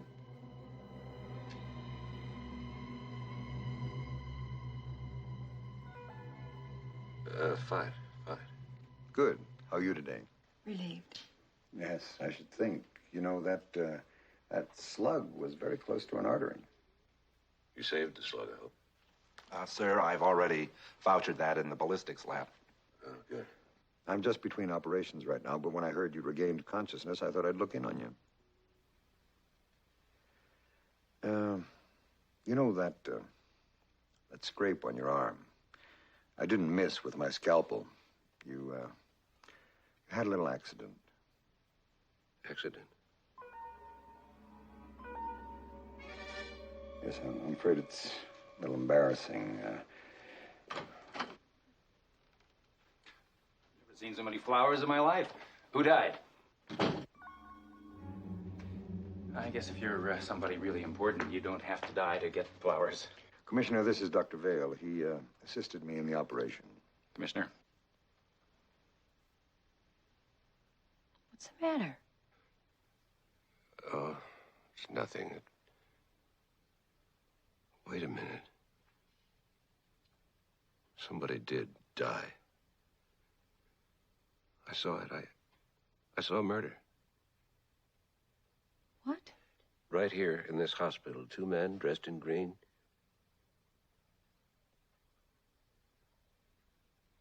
Were smothering another man to death with a pillow. Where, sir? I don't know. In one of the rooms. You were in somebody's room? But you were unconscious. How'd you get there? I don't know. I must have walked. I heard a noise, and it awakened me. I know this sounds weird, but I remember it. What else do you remember? 2 men, dressed in green. I lunged at them, fell into them, and then I passed out. That's just about all I remember. Now, would you like me to tell you what really happened? You don't believe me? Oh, I think that what you think you saw was very real, Commissioner, but you were hallucinating. You had a serious wound, you were in a state of shock, and you were heavily sedated. The sedation alone would account for hallucinations. But I saw it. Hallucinations can sometimes seem to be very real. Look, you say you remember falling. Is that right? Well, I'm afraid you really did fall. That accounts for the scrape on your arm.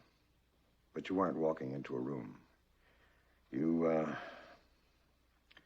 fell off the gurney. We found you lying next to it. You mean he was left alone? No. I instructed the on-duty nurse to keep an eye on him, but she had an emergency that took her off her station for a few minutes. Anyway, the shock of the fall ended the hallucination. That's why it's the last thing you remember. It can't be. Take my word. It is. Some of our patients may choke when they see their bills, but we don't smother them with pillows. You know, Commissioner, you're still groggy. It's going to take you a few days to get it all together. Meantime, I think we should all call it a day. You need all the sleep you can get. He's right. I'll look in on you later. One more minute. Okay. I'll wait outside, too, sir. See you tomorrow, Commissioner. Thanks, Mildred. And Charlie, let me know if you hear any more on Trigamundo. I will, sir. Now listen, I want you to sleep tight. I'm going to be here in the morning, and no more thinking about Trigamundo. You really had me worried, Mac. I'll try not to stand in front of any more moving bullets.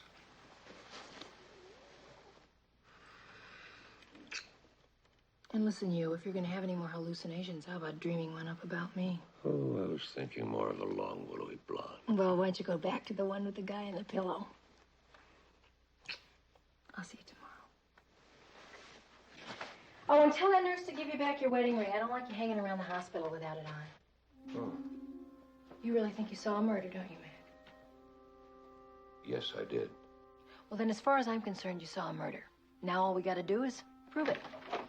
Love you.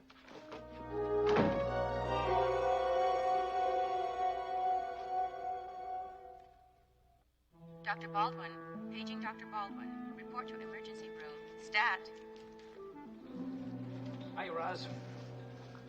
Hi, Dr. Vale. Hey, Roz, what time do you get off work tonight? I'm through at 4, and I come back on at midnight. Why? Well, what do you say to a little dinner tonight? Dinner? Sure. Well, we've never really gotten a chance to know each other, and I think it's time we change that. Oh, that's sort of like... Ow. Hey, careful. Better? Much. Shall we say we'll meet in the parking lot at 5? I'll be there, Jim.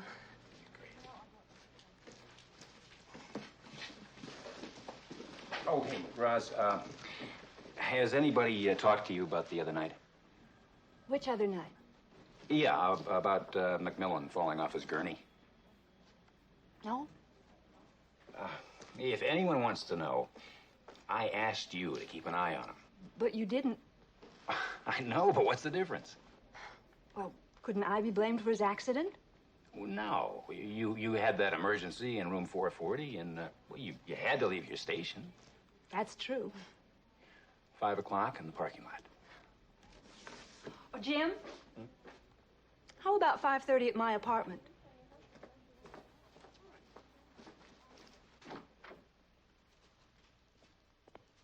Dr. Bank, paging Dr. Bank. Report to nurse's station. Stat. Commissioner, and where do we think we're going? Oh, I thought I'd just take a little walk. Oh, we did we? Yes. Don't you know that when women give birth nowadays, why, they're up and around the very next day. They say it's the best thing. Well, Commissioner, you had more like a cesarean. And when the offspring is a healthy bullet and the mother has lost as much blood as you have, walking around is frowned upon, at least for a week. Now, are we all quite clear on that point? Mm-hmm.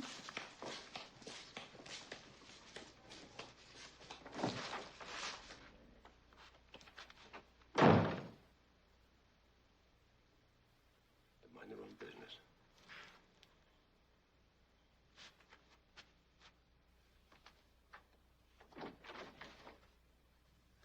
Hello, Commissioner.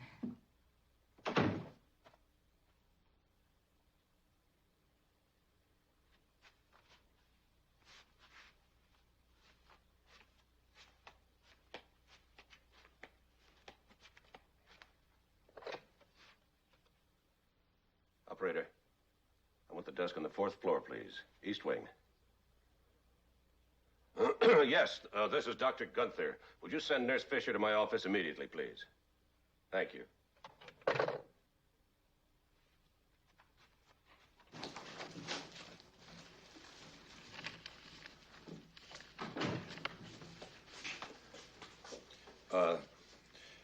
Radiology.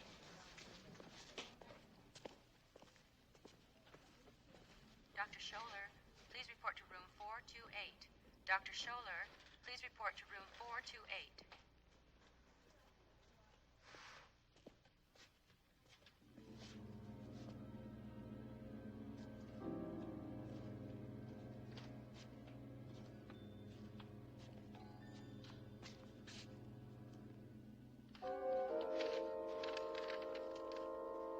Dr. Baldwin, paging Dr. Baldwin, report to emergency room, stat.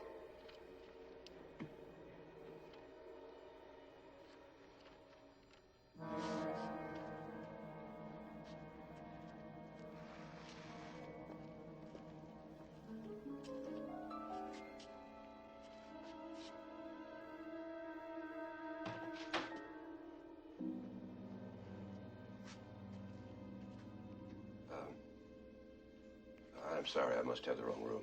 Oh, so what? Come in anyway. Haven't had a visitor in 2 days. Carl Bruin's the name. Stuart McMillan. Oh, yeah, the commissioner. I saw you on the news. I thought the police commissioner just sat behind a big desk all day. He should. You hurt bad? No, I'll be all right. I'll give you 2 guesses why I'm here. Well, let's see. Broken leg? Ah, you read my chart. Do you mind telling me how long you've been in here? Like this?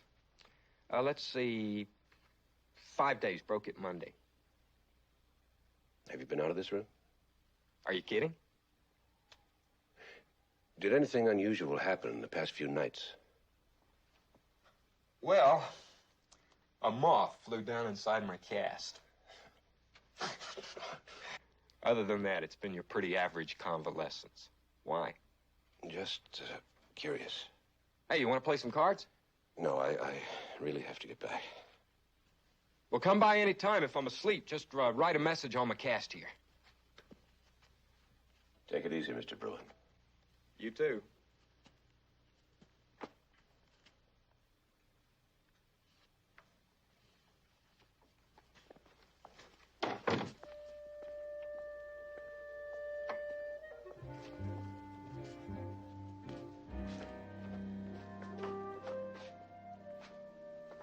Good morning.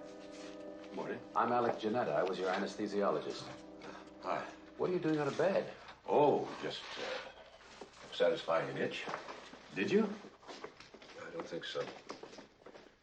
Is this where it was supposed to have happened? Is there anybody in this hospital who doesn't know? Not many.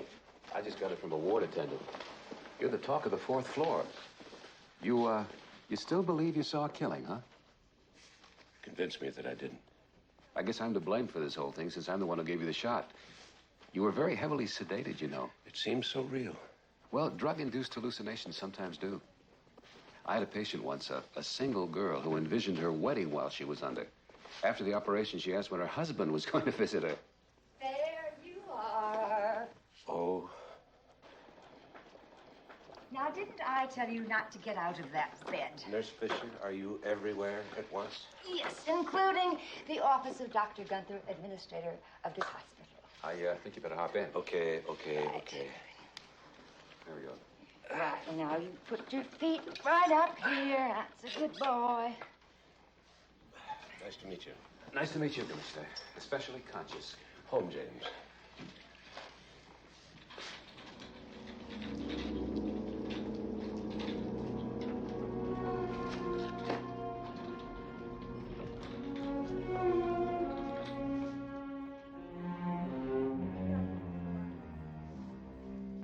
Do you know how long the man in 411 has been a patient?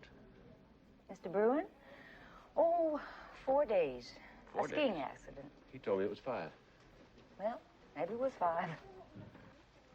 He couldn't move around or anything, could he? Be out of his room, say, Wednesday night? Not a chance, Commissioner. He's been that way since he got here. Sorry. How would I go about finding out who died in this hospital in the last 48 hours? Check the morgue records. Oh, yeah. But, Commissioner, Yeah. I really do believe that you are getting yourself all worked up over nothing. Now, if there had been a murder in this hospital, don't you think that somebody would know it? Somebody does know. Me.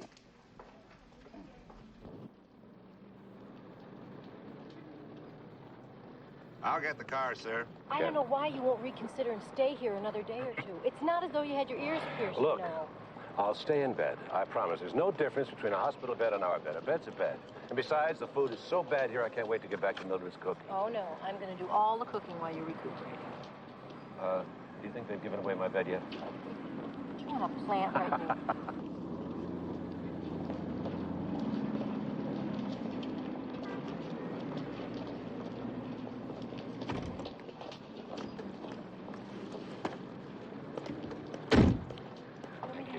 No, I'm... Can you do it? Maybe you can start. Did you get that information from the morgue? Oh, yes, sir, I sure did. There were no unidentified deaths reported at Bay Area General in the last 3 days. 4 days ago, there was one. John Doe, vagrant, pneumonia, died Wednesday around 4 p.m. That would be 2 hours before I was shot. That's right, sir. Commissioner, is there any way I can get you to change your mind? No. Well, we can't keep you here against your will, of course. But that was quite a wound you had. I think you're making a big mistake checking out today. Don't worry, Doctor. My wife will take good care of me. Thanks for everything. Please, take it easy. I will.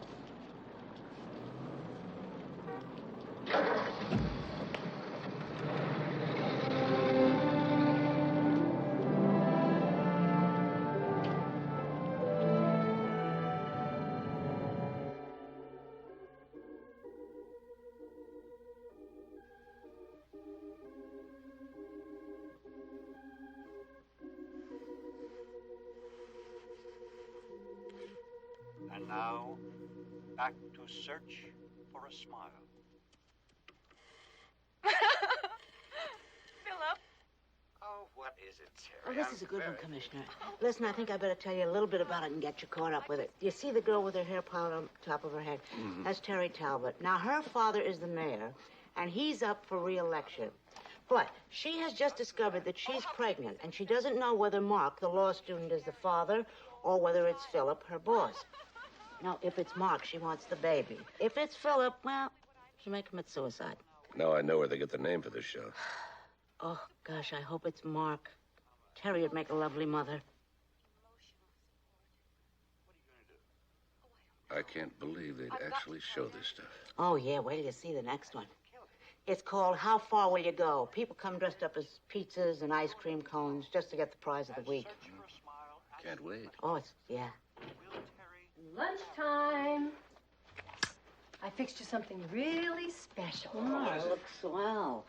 You're gonna like this, Mac. Just hold on. There it is. What is this? Your lunch. It doesn't look like lunch. It doesn't even look like food. Don't be silly. That's all very good for you. I just spent an hour at the health food store, and that's gonna have you up and around and on your feet in no time. What's this? That's yogurt and brewer's yeast, very organic. That'll give you your strength back. It isn't worth it. Oh. What's this? Kelp. Seaweed? Yes, full of vitamin K. Very good to clot the blood. Whatever happened to good old chicken soup? Ah, my savior, the chicken soup fairy. Yeah, listen, the program I wanted you to see is on. Excuse me, would you please? Mrs. Edna Marie Vincenzi, how far will you go? All the way. All the way. All right. Hello? No, I'm sorry. Listen, he's asleep. Sally. No, wait, hold on one second. This is a brand new car. Yeah, Charlie. I'm gonna blitz. Behind another of those doors. All right, don't say a word to him or his attorney. I'll be right down. Mildred. You'll be right down. Sergeant Enright cannot handle this by himself. Go for the curtain, dummy! It won't take long. All I'll right. be right back. Mrs. Edna Marie Vincenzi. Take your time. How far? It's only blood. Now, at the outset, I'd like it clearly understood that my client is here voluntarily. I've explained his constitutional rights to him, and of course, he doesn't have to say anything. That's the law. Yes. Now, my client has refused to answer any questions. However, at this juncture, Commissioner, he might be willing to cooperate if we could come to some sort of agreement. On? Well, you know, one hand washes the other. Your client's hands are filthy. Mine are clean. But empty, eh, Commissioner? Not exactly. I've got your client, remember? Yes, but we know that he's not the man that you want, but that he might be able to help you if the price is right. I don't make deals. Right now, your client is about to be indicted for attempted murder. And that could mean up to 25 years, and right now, that's what I'd like to recommend. But if he cooperates, I'll bring it to the attention of the court. Well, Commissioner, I had in mind something a bit more concrete. Like, say, a zip to 3. The walls and floor of his cell are going to be concrete for the next 25 years if he doesn't cooperate. Look, it's...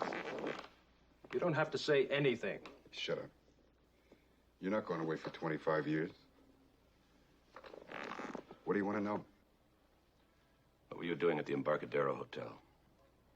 I was supposed to get a shipment. Of what? Heavy drugs. Different kinds. A possum. What do you know about him? I never heard of him. Don't pull my leg or I'll send you back right now. Okay. He's the top man. His name? No idea. What does he look like? I've never seen him. I never dealt with him directly. Who's your contact? A tall guy. Never used any names. Tall, dark. How does he work? He'd call me when he had some stuff. Tell me where to be. What do you know of an undercover policeman named John Trigamundo? Nothing. We were talking about John Trigamundo. I said I don't know anything. Get him out of here. Wait a minute. Wait a minute.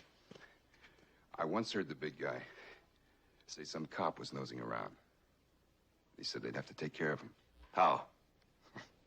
I don't know. Listen, you. Either you talk or I'm going to throw you the hell out of here. Now make up your mind.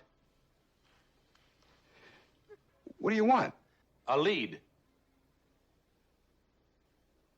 Okay. Sometimes when the big guy'd phone, I'd hear names being called in the background. Names? What kind of names? Who paid attention? Is that all you got? Hey, that's everything, so help me. All right, you can leave.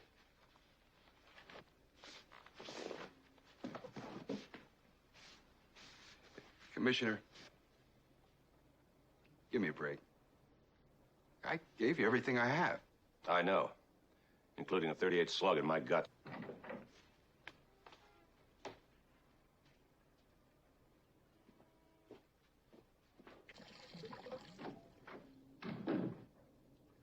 Well, sir, what did you think? When I was in the hospital, I heard names being called all the time over the loudspeaker. Dr. So-and-so, Mr. This, Mr. That. Let me see that message again. It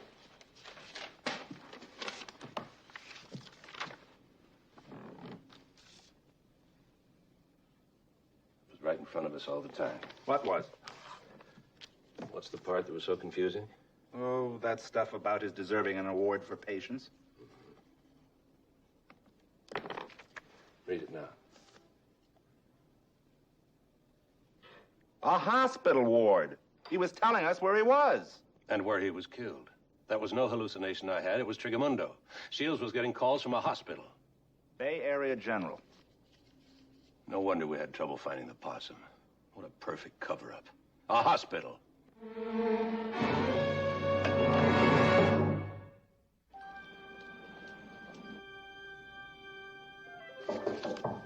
Come in. Mac. I'm sorry I didn't get in to see you. How are you? I feel fine, thanks, Bob. Sit down. Thank you. Now, what is all this about a murder in my hospital? It's like I told you on the phone. A man was murdered on the night I was operated on. I think I know who it was. One of my men named John Trigamundo. I don't know what to say. Seems impossible. It's not impossible. Of course, you know, I'll help you in any way I can. I'm at your disposal. Thank you. I'd like your records on everybody who was on duty that night. Doctors Eisner, Vale, Janetta, Nurse Fisher. No problem. Anything else? Well, I might need the records, anything you can find on anybody who was associated with the hospital. Mac, you're talking about more than 1,000 people. I know. If you would send them to Sergeant Enright, he'll take care of it. Okay. One more thing. There was a John Doe vagrant who died here the same night, supposedly of pneumonia. I'd like anything you can find on him. You think that's your man? I don't know. Okay. I'll get all these things to Sergeant Enright as soon as I can. I'd like you to talk to Mr. Bruin, the man with the broken leg. I didn't get much of a chance to question him about the other night. Okay, where will you be? I think it's time to make my rounds on the ward for patients. Trigamundo's message? Exactly. Sir, don't you think you ought to let me do that? No, I feel fine. The temperature feels all right. Pulse is good. No shortage of breath. You got lots of wind. Dr. Scholler. That's still sensitive? Well, I better. You're recovering very well. You through playing doctor? Sir? Did you remember to bring the photograph? Yes, sir. Here it is. It was taken a couple of years ago, but I don't think he's changed much, except maybe a little bit longer hair. Thanks, Charlie. See you later. Mm-hmm. I can't give you much help, Commissioner. I've only just been assigned to this floor. Can you tell me which bed the patient occupied when he was here? Yeah, that I can do. Let's see. Yes, here it is. Died of pneumonia? Yeah. Okay, then, be that bed right over there. Mm-hmm. Well, I'll nose around a bit if you don't. What's wrong with the man in the next bed? Old Dave Duncan? Not much. He's a regular visitor around here. This time he told us he had pain shooting up his left leg and down his right. Regular freeway system.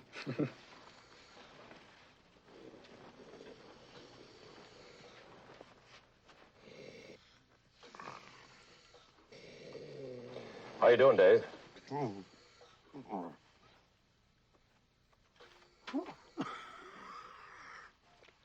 Can't speak. Laryngitis. In your legs? It's a complication. I'd hate to talk to the admissions people about you. You one of the social welfare people? No. Police commissioner. I don't know anything. About what? About anything. The man who was in the bed next to you Wednesday night. Look, there's lots of people been in that bed, sir. I mean, what is he?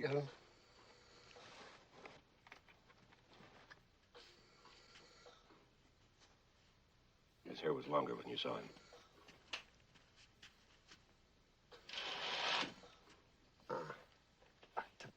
I don't think I ever seen this guy before. You saying this guy was not in that bed? I ain't saying he wasn't. I ain't saying he wasn't. I'm a sick man. I don't pay any attention to people around here. Sorry. Gotta take my nap now. Okay, Mr. Duncan. I'm not through with you yet. Sleep tight. Any luck? Not a whole lot. Listen, he usually goes out for some air around lunchtime. Maybe you can talk to him again out there. Thanks. Okay.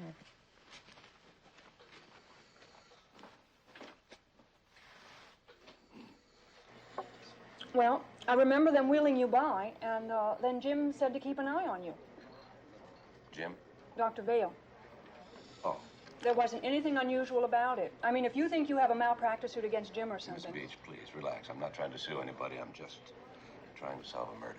Well, as long as that's all. Want a French fry? Oh, yes, thank you. So, you were called away. The patient in 440, an emergency. Genuine? Oh, absolutely. I had to get an oxygen tent for him. What's wrong with him? Asthma. On medication? Every 4 hours. Who administers the medication? Whoever's on duty. I gave them to him that evening. Where do you get them? From his cubicle in the medical room. So that means somebody could switch the medication, couldn't they? Giving him something that knew wouldn't help his asthma, like sugar pills or whatever. Placebos. Well, I guess so. Anyone could do that. Then it would have to be someone who knew what would happen if the proper medication were kept from him. Someone who knew it would take a few hours.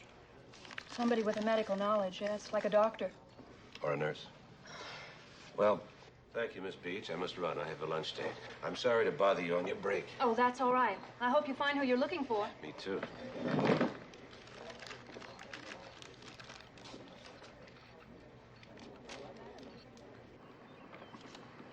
This one's yours. Very nice of you, Ming Toy. Don't be silly. What loving wife wouldn't want to be with her husband for his last meal? Why, the blood hasn't eaten its way through my shirt yet. I may even make it to dinner. Just think, if you'd stayed here as a patient, all this could have been yours and free lunches. Eat up. Mmm. Delicious. Very special. I made them with my own hands. Why, it doesn't look a bit like your hands. This is good, if I do say so myself. Did you find that missing policeman yet? No, but it was here. Any proof? Well, there's a patient here who I'm sure knows something, but he won't talk. He's usually around here at lunchtime. Ah, speaking of the devil. Mr. Duncan.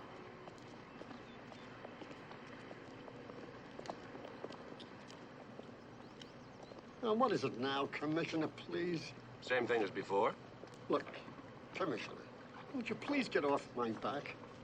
If I had anything to say to you, I would have said it. Why don't you let me try? You don't know what to ask. Trust me. Mr. Duncan. Huh? I bet you get tired pushing this heavy chair around all day. Yeah, it does get pretty heavy. Why don't you let me push it for a little while? That would be nice, Miss... Sally. Call me Sally. Sally. All right, call me Dave. Thanks, Dave. Come on, here we go. Are you a nurse? You don't have to do that. I'll push it. Are you a nurse here? Nope. Doctor? No. Some kind of lawyer? No. You do know that big guy over there? Yes, a little bit. He's my husband. Oh, let me out of here, please. It's a conspiratory. I don't want to talk. Dave, he needs your help. He needs it badly. Listen, young lady. Every time I open my mouth to say something, I say something terrible. One of my husband's men was killed, and he thinks it might have been by somebody in that hospital. Well, I didn't do it. I know that. By a doctor or somebody? Yes. And there's no way of telling who might be next.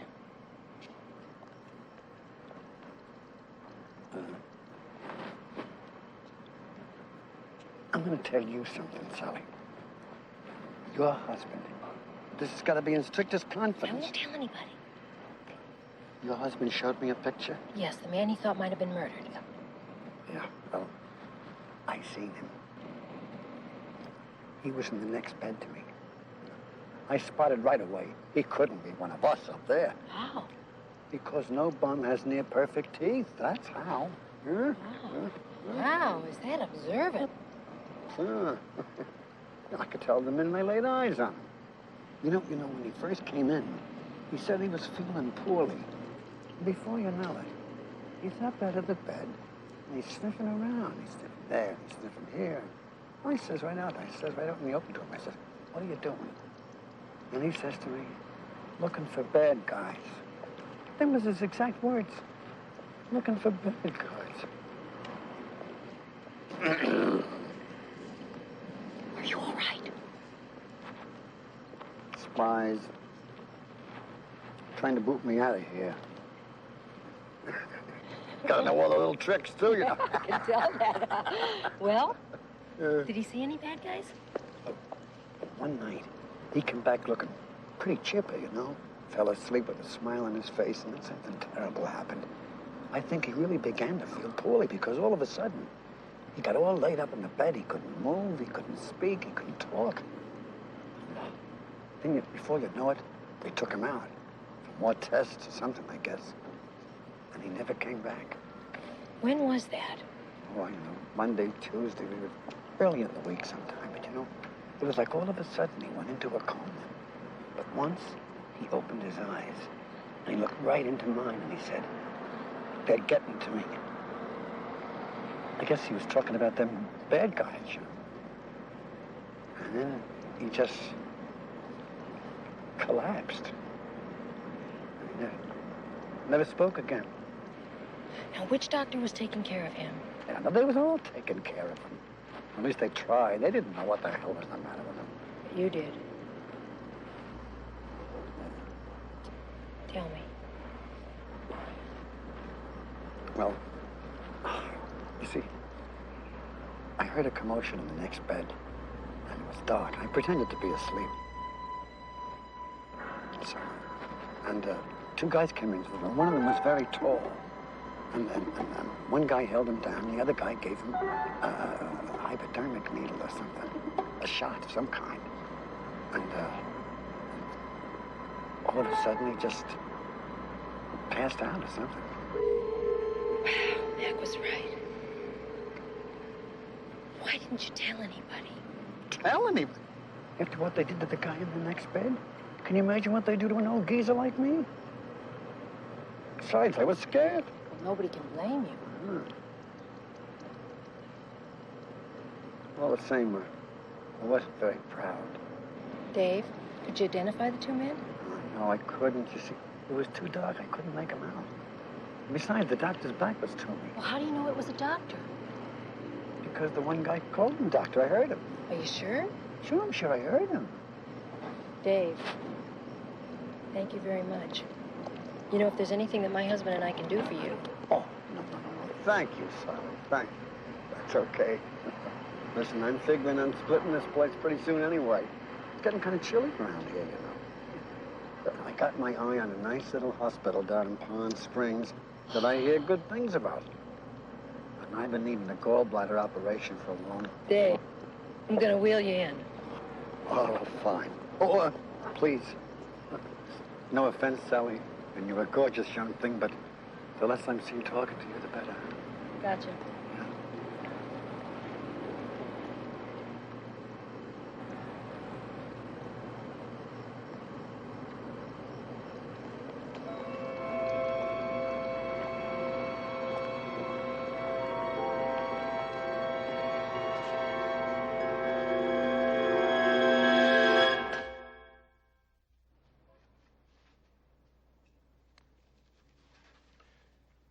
Who diagnosed the death? It says Dr. Helms. Huh? What? Helms is in Europe. He's been away for the last 2 weeks. And the death certificate? Gone. Where's the body? Says here he wanted his body cremated. As if he never even existed. How could he even prove it was him? Well, if he'd been operated on, we'd have it on videotape, but he wasn't.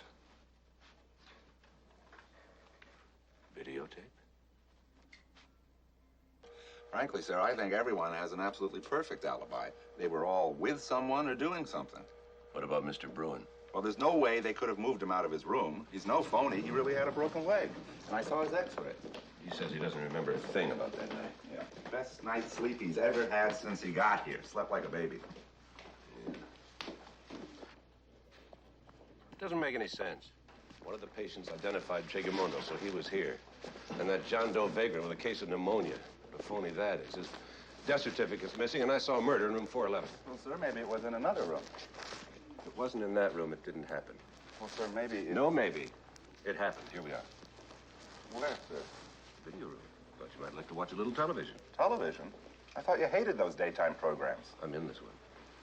We tape most of the operations from 2 angles, mainly for interns and student nurses' use. And this one's mine? Right here. What are we looking for, sir? I don't know. But at this point, I'll take anything. Ready? Yes.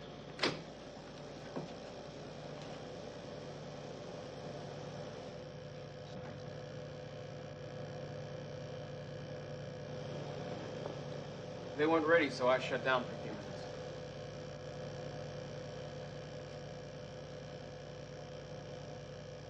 Oh, are we gonna really see the operation now? Would you rather wait outside? No. I'll watch. You watch. Just don't sit down.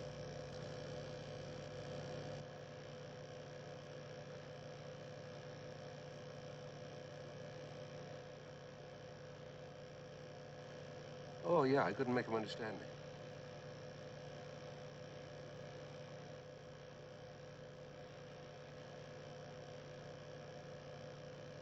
Do you have the other angle? Sure.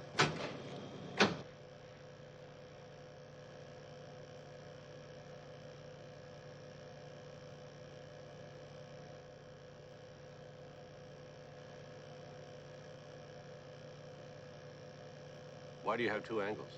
So the students can see everyone at their jobs. Is taping a common practice? More and more in teaching hospitals. Send these all over the country.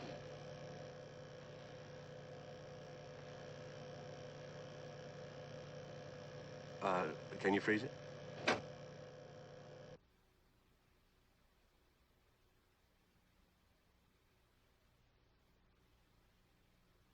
Okay. Thank you. Let's go. Oh, I'd like this tape, both of these tapes, locked up as evidence.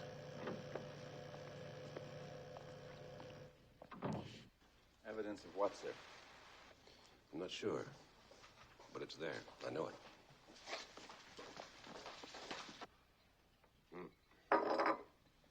You mean you're not hungry at all? No, I gotta go. I'm late. Mac, you're never going to heal up if you keep running around the hospital personally conducting this investigation. Can't Sergeant Enright handle it? He's got plenty to do. Besides, I go today not as a cop, but as a patient. A master of disguise. The doctor wants to see me, give me a shot, change the bandages, and I have to give him a little blood. Haven't you given enough already? Shh. I'll eat breakfast later. Bye. Bye. Wait a minute, let me try.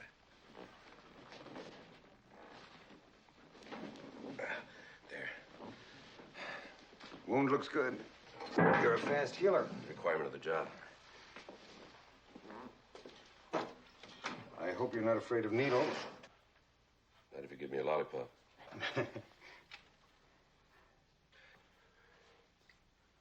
Doctor, were you on duty when I was brought in?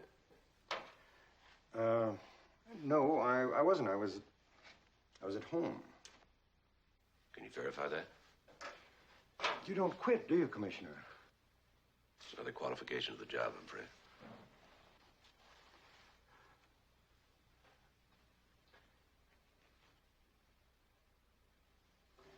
You all right? I am fine, Commissioner.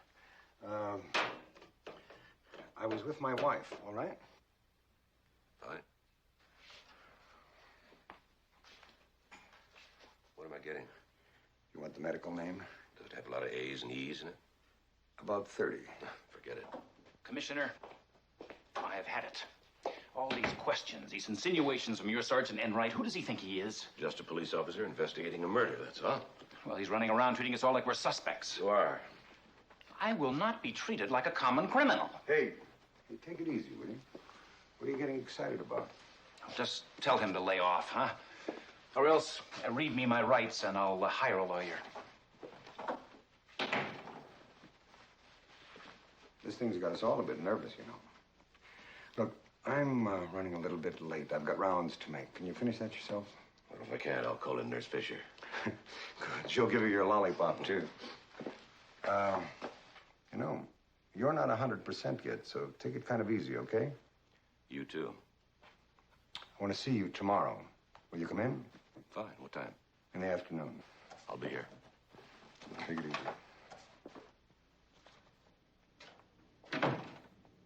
Dr. Abrams. Dr. Abrams, please call the X-ray lab.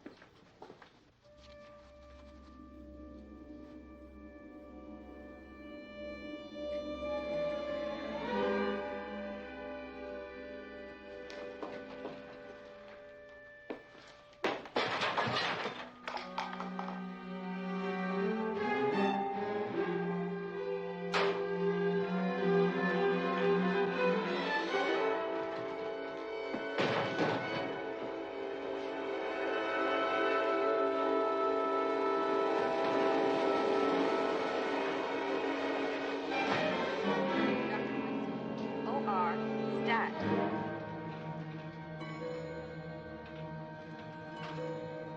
Dr. Cohen, please report to pathology lab.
Commissioner?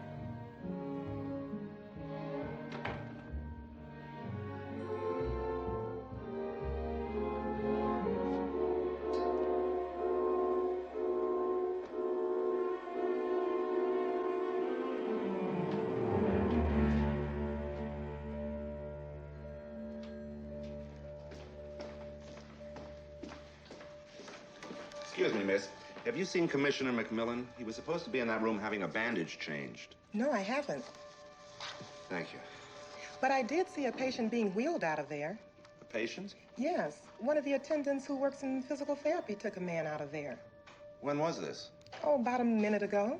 Where's the physical therapy room? In the basement. Thank you very much.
Here we go, Commissioner. This is going to have to be it. We just emptied the machine. Thanks, Charlie. How you feeling, sir? A lot better. Thanks, Charlie. Now we're even. Hey, that's right. That's right. You know, that makes me feel a lot better. You can tell me the medical name of it now, Dr. Eisner. What are you talking about? The injection you gave me. What was it? An antibiotic. Like hell it was. It put me out long enough for somebody to nearly strangle me to death. Now you tell me what it was.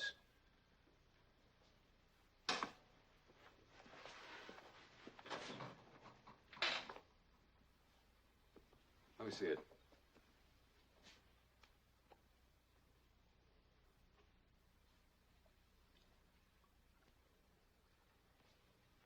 It's pyomethylane. Or in your terms, a knockout drug. Harmless, but very effective. Guaranteed to work and nothing flat. That's not possible. Go ask the dead man down in the basement how possible it is. Now you tell me how it got in there. Who has access to that cabinet? Everyone. Everyone. Doctors, nurses. Even floor attendants. All right. Suppose somebody switched labels. Whoever did it would have to know which antibiotic I was supposed to have. Now, how could a floor attendant do that? By reading your chart. There's all your medications listed on it. See, that's today's date and the name of the antibiotic you were supposed to get. Anyone could read it. And anyone could change the label. So it looks like you're back where you started from. It seems the person you're chasing is a very clever individual. Not so clever. He already made 2 mistakes. He's bound to make a third, and that'll be his downfall. What were the 2 mistakes? Not trying to kill me the first time and not succeeding the second. I want you to find out who that guy was upstairs. Find out where he lives. Search the place. Yes, sir. Just one thing, sir. Huh. I insist on driving you home. Oh. You talked me into it.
Ooh, I've seen enough doctors this week to last me a lifetime. Do you know what he was after? No, sir, I don't. It was over on the desk. It looked like a small book. What was he wearing? Something heavy. Nothing in there, Commissioner. Okay. Thank you very much, Doctor. Well, it looks like there's still one step ahead of us. Do we have anything on this guy? Not in our files. His name is Wells? Yeah, Sheldon Wells. Been with the hospital for about a year. Other than that, they don't know much about it. Washington? Working on it now. Why do you suppose he didn't kill me? Your lovable face, no doubt.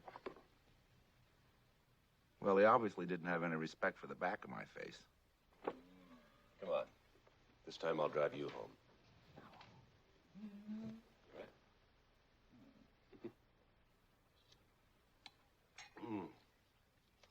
You know, some people would find it odd to have chicken soup for breakfast, but I rather enjoy it. Well, I'm very glad, because I have 3 pots of it. 3? What are you expecting, the plague? No, they were running a sale on chicken wings, and I bought 60 of them. Speaking of the infirm, that must be Charlie now. Why? Is something wrong with Sergeant Enright? Good morning. Morning. How's your head? Which one, the left or the right? What happened? Did it swell up? Oh, just a little bit, about the size of a baseball. Sit down. Boy, it looks like somebody tried to hit it right out of the park. What happened? I'm really not sure. Have a cup of coffee. Thank you. Listen, to go with that, would you like some coffee cake or donuts? Both of those would be great. Isn't anyone going to tell me what happened to Sergeant Enright? He was searching through Sheldon Wells' apartment. Somebody hit him over the head.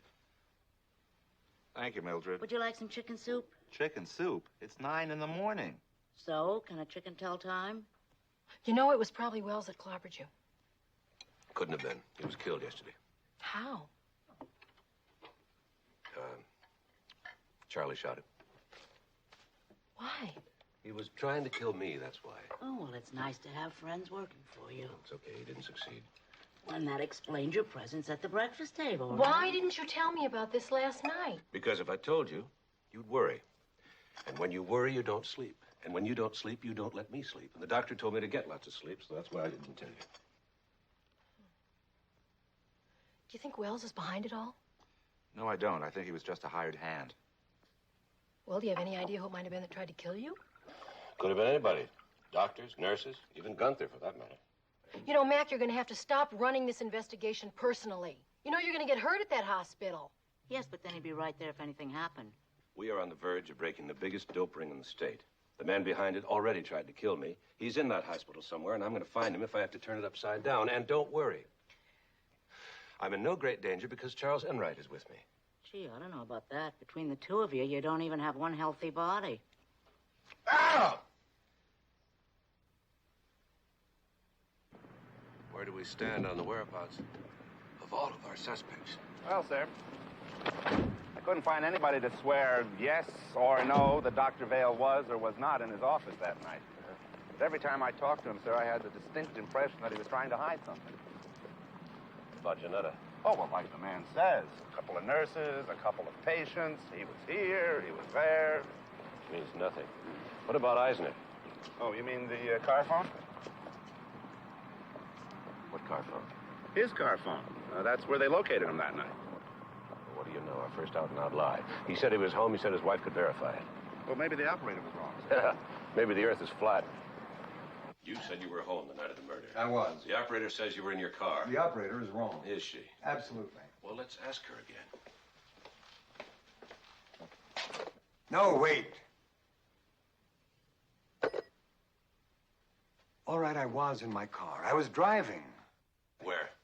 Just around. I often take a drive at night when I'm overworked and tired. Overworked and tired. Isn't that a rather strange way to get relief? Staying awake and driving? All right, I wasn't just driving. I was looking for someone. Looking for someone. Who? My wife. She's been out a lot lately. I was looking for her. Where? The kind of places I thought she might be. Anyone see you in these places? I don't think so. The operator said you were here 5 minutes after she called. Were you on your way here? Yes. It was better than being home. That's one explanation. Is there another? You could have been coming here to kill a policeman. That's absurd. That's what you said when I told you I saw a murder being committed. And that's what you said when I told you I thought it was one of your hospital staff. I am not a murderer. I didn't say you were. But I'm a suspect. Everybody's suspect. Commissioner, there are a lot of good people in this hospital. And at least one who isn't.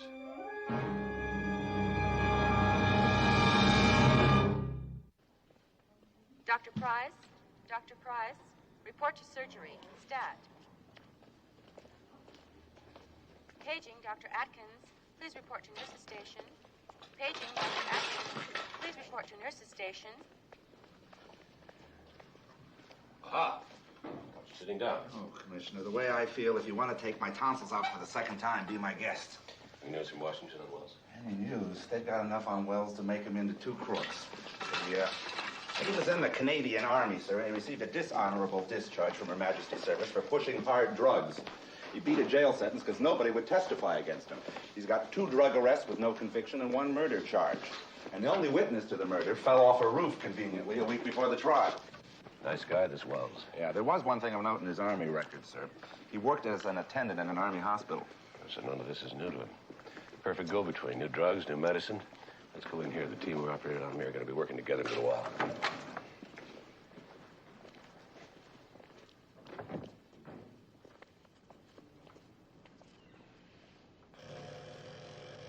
Commissioner, I still feel creepy whenever I watch one of these operations.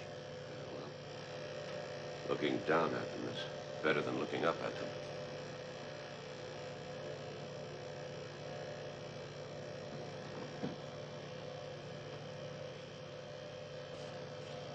Who's that? That's the head nurse, Miss Fisher.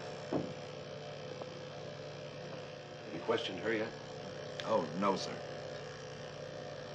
Maybe we should.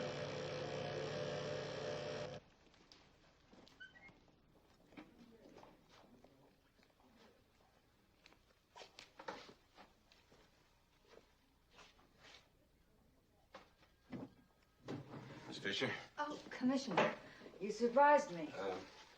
Do you mind if I sit down? No, I think you'd better. You don't look too well. Well, it's nice to talk to a nurse who's a pessimist for a change. Just a little reverse psychology, that's all, Commissioner. Miss Fisher, I'm trying to piece together what happened specifically on the night of the murder. Don't you mean alleged murder? No, I mean murder.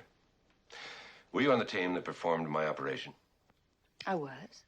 Would you tell me about it, step by step? Well, let's see. First, I got the team together. And then doctors Vale and Janetta came in. They scrubbed. I tied on their masks. Then Dr. Eisner came in and I helped him. Then we had to wait for the room to get set up. And that's about it. Then all three were in the same room, ready to go. That's right. Where were you? I was with them. The whole time? Commissioner, surely you don't suspect me. Everybody's suspect. I was with them the whole time, yes. Could anybody have left the room unnoticed? It wouldn't be very good practice. His garments would be contaminated. Yes, but could he? Well, I suppose so, but as I said, it wouldn't be very good practice. On the other hand, Miss Fisher, if somebody wanted to commit murder, he'd hardly be worried whether his clothes were contaminated or not, now would he? No, I suppose he wouldn't.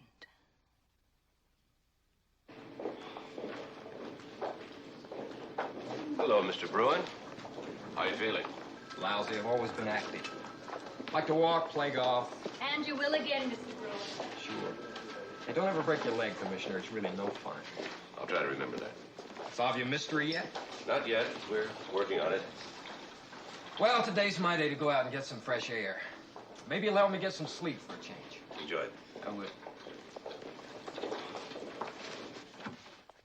So you still say this was the room? I still say. But he didn't hear a thing. No, slept like a baby. Those were his words. No, that wasn't quite it. What was it? Oh, yeah, there was something else. Let me see. Best night's sleep he's had since he got here.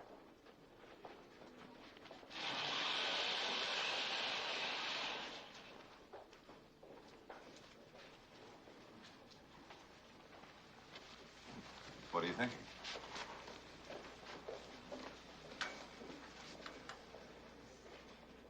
About a good night's sleep.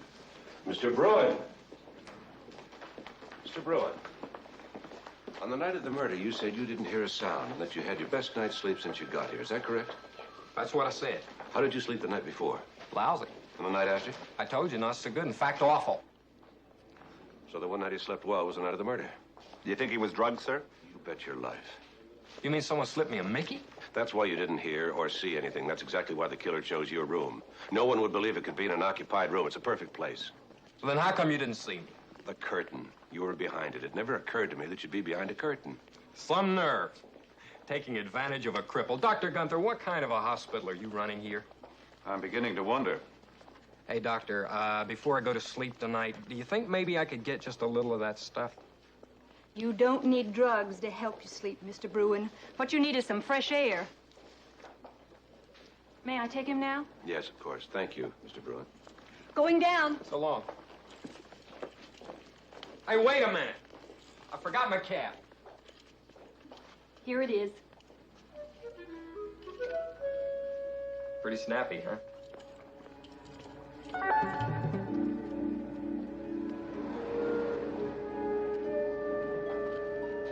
must have gotten his drug with dinner or in place of his late-night medication. Well, sir, that means that whoever did it was planning to use that room.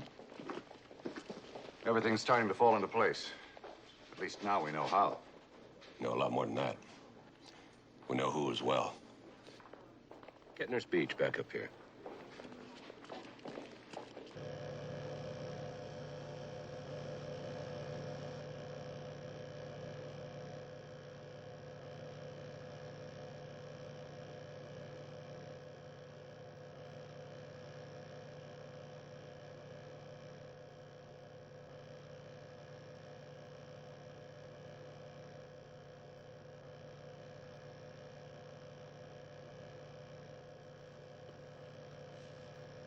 Can I get you some coffee, Dr. Gunther? Please.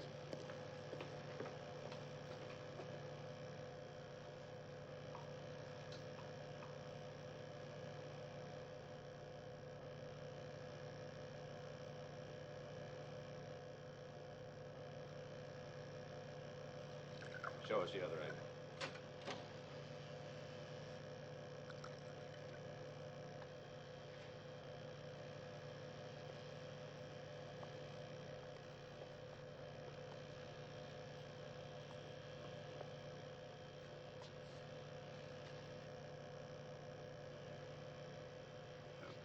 Back it up.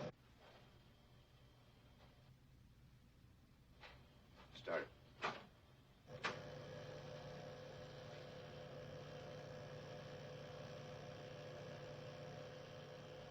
Breathe.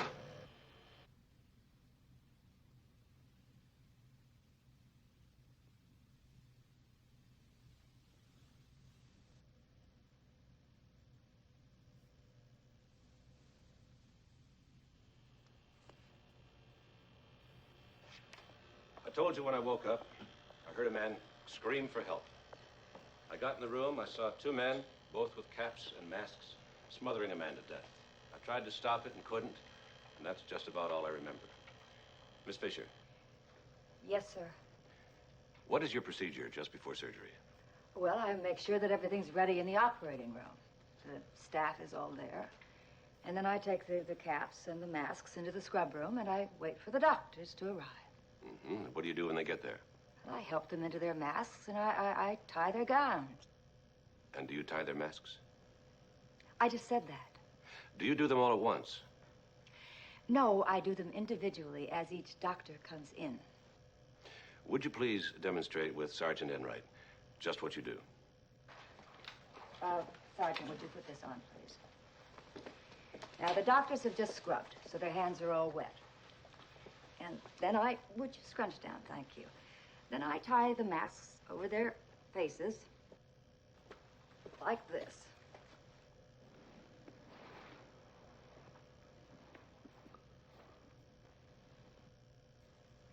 And that's all there is to it. Dr. Eisner, is that accurate? Yes, yes it is. You both agree?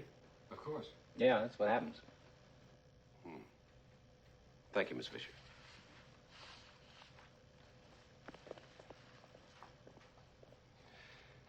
I won't waste any more of your time.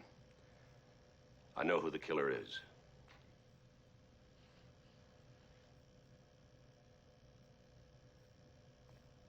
Actually, I should have known who he was all along. The evidence is right in front of me. You all agree Miss Fisher helps you on with your masks. You come from the scrub room into the operating room. Now, if Miss Fisher ties the masks after the caps were already on, that means they had to be tied over the caps. Now, there's one thing I forgot to mention about the other night. I pulled the killer's cap off. Silly little thing like that, hardly worth remembering. Such a small event. But since I pulled the killer's cap off, he had to put it on again. He put it on again in a hurry to assume his position in the operating room. In his rush to get back, he put his cap on over the strings of the mask. Now take a look at the screen. There's only one man with his cap on over the strings of the mask. The head of the biggest dope ring in the state, the man who killed John Trigamundo.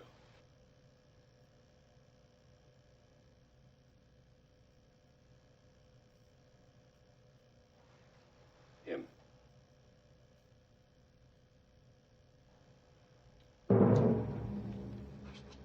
a smart man, Commissioner. Too smart. You shoot me, and Red'll shoot you. All right. Then you listen to me. I'm leaving this room. And if anyone follows me, I'm going to shoot everyone out there who happens to be near me. Patients, doctors, nurses, everyone. You understand? Yes.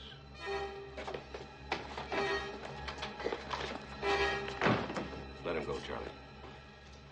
But he'll get away. No, he won't.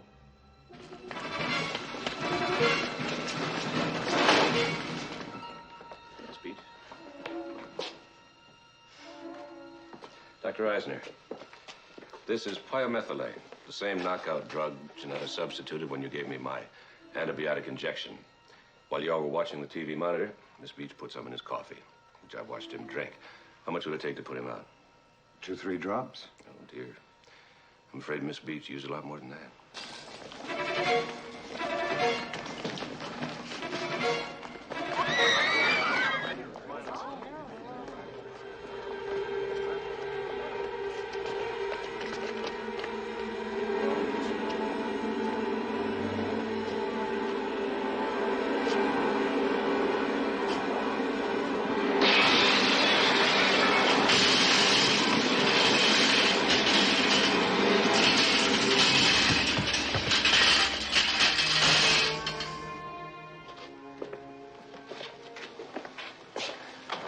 You can pick up your Dr. Janetta now.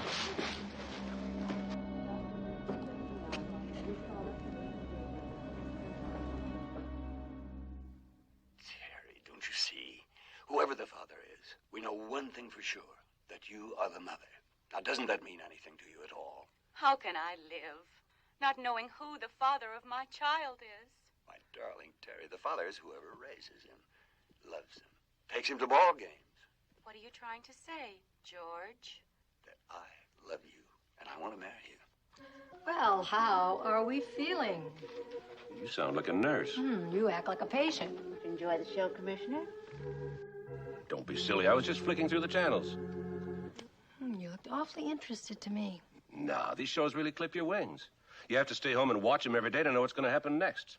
Mac, it is just a male chauvinist ploy to keep the women of America chained to their kitchen portables while they do their housework. Well, they don't get away with any of that nonsense with this cookie. I watch the big set in the living room. Oh, well then, can I take the portable with me to the office tomorrow?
Vậy là mình đã dùng xong màu vàng để viền rồi nha.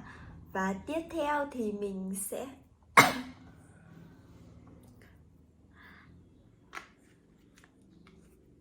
tiếp theo mình sẽ dùng màu xanh đậm để cái phần viền thân của chiếc ô tô Này nhá, mình sẽ tô bằng màu xanh nước biển đậm.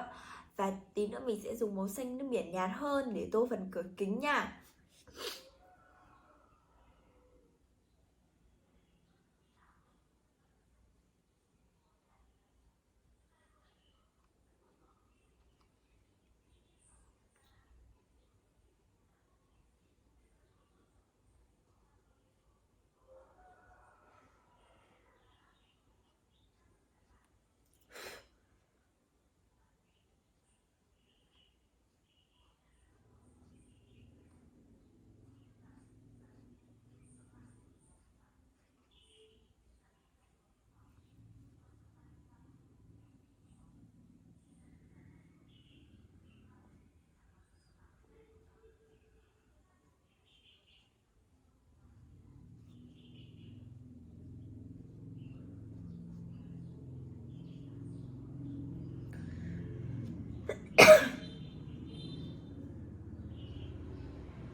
Cái phần đuôi của chú sóc này khá là to nên là mình tô khá là lâu nha. Và mình vẫn sẽ dùng cái màu vàng này để tô cái phần đuôi của chú sóc này nhé.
mình đã dùng xong màu vàng để tô bức tranh rồi. Và tiếp theo thì mình sẽ dùng màu cam nha. Ở đây mình sẽ dùng màu cam để tô nốt phần còn lại của bức tranh. À không, mình sẽ dùng màu đen trước đi. Mình sẽ dùng màu đen để tô phần mũi của chú Sóc trước.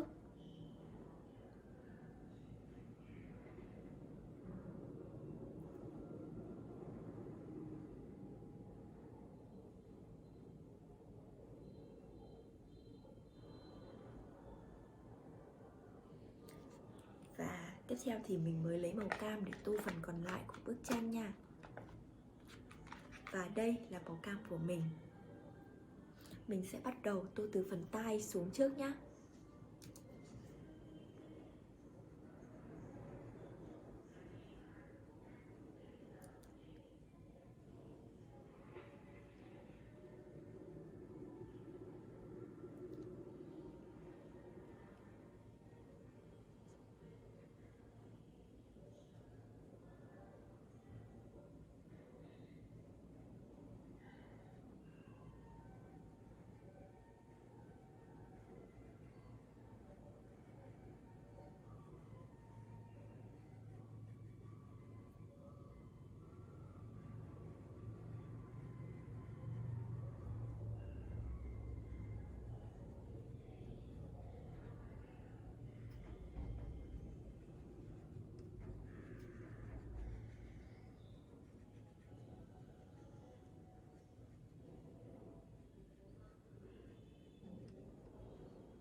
ও তুমি ডরাইছেন? ডরাবো কেন? মাগের এরকম আটকা মায়া মনে সামনে চলে আসলে তো একটু চিন্তা লাগেই। আর কালকে আবার তোমার মামার সাথে চ্যালেঞ্জ, বললে আইসো শেষবার মতো চুলদারি আশ্রয় আসতে। শুনেন, কালকের খেলায় আপনি হারবেন। বাবা, কনফিডেন্স দেখছো মেয়ে। যদি না হারছেন তাহলে কিন্তু বললাম এটা দিয়ে আমি আমার হাতে আপনার নাম লিখুন। মানে? মানে তো তখনই বুঝবেন যখন এটার দায় আপনার উপর পড়ব। সরেন। আরে ভাই, নাম লিখবা মানে? কি মুসিবতে বললাম, জিততে না পারে এখন 2 নাম্বারই।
কি করলি তুই মামা বলতো?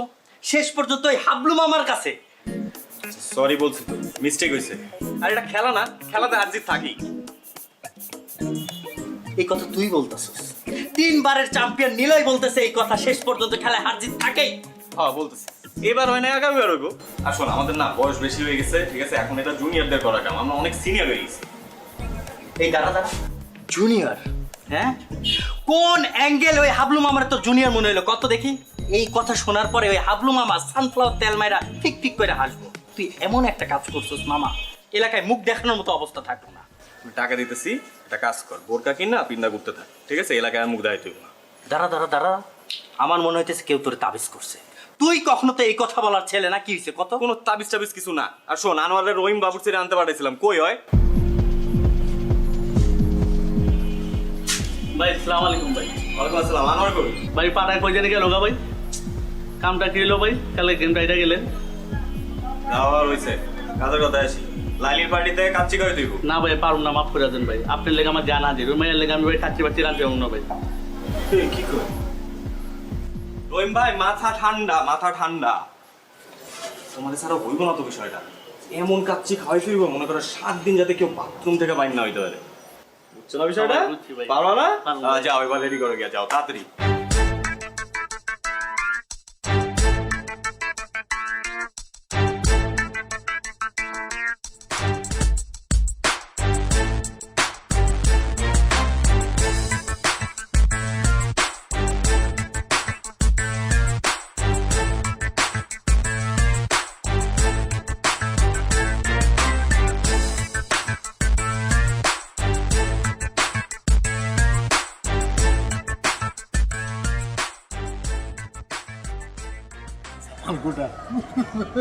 একটু বড় খবর হইব।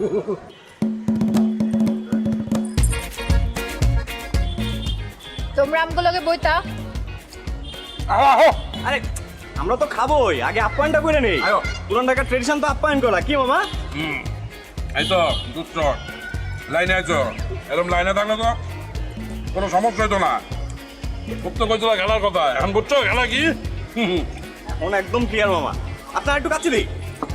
আলু দিই, আলু আলু। না না আলু না, গোস্ত দাও, গোস্ত দাও। এই যে গোস্ত দিই। অনেক মজা হয়েছে।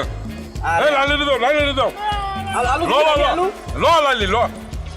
তুমি লইবা নি? খাইতাম, মজা তো। তুমি একটু খাও। সব মিলে আমগুলোকে খাইতাম। আরে খাবো তো, খাবার তো আছে। আমগুলোকে খাও। আরে মামা খান তো। আছে, কিছু লাগলে বললেন কিন্তু। মজা হয়েছে। আসলে না, তুলা গোস্ত দাও।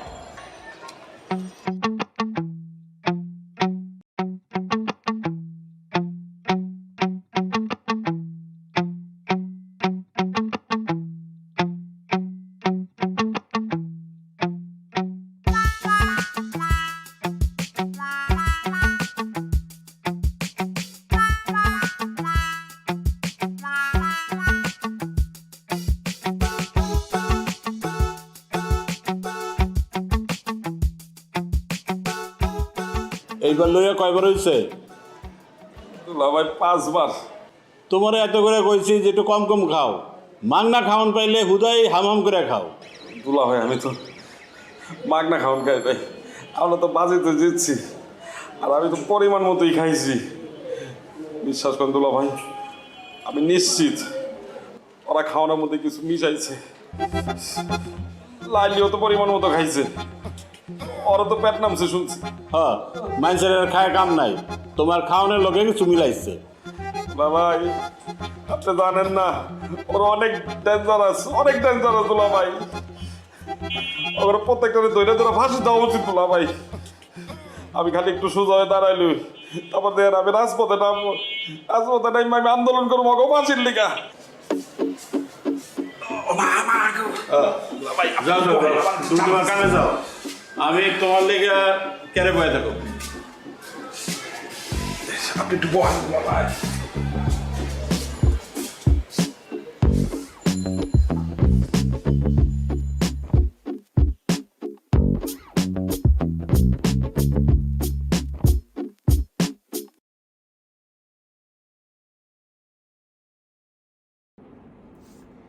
Xin chào mừng các bạn đã trở lại với kênh YouTube của mình ngày hôm nay.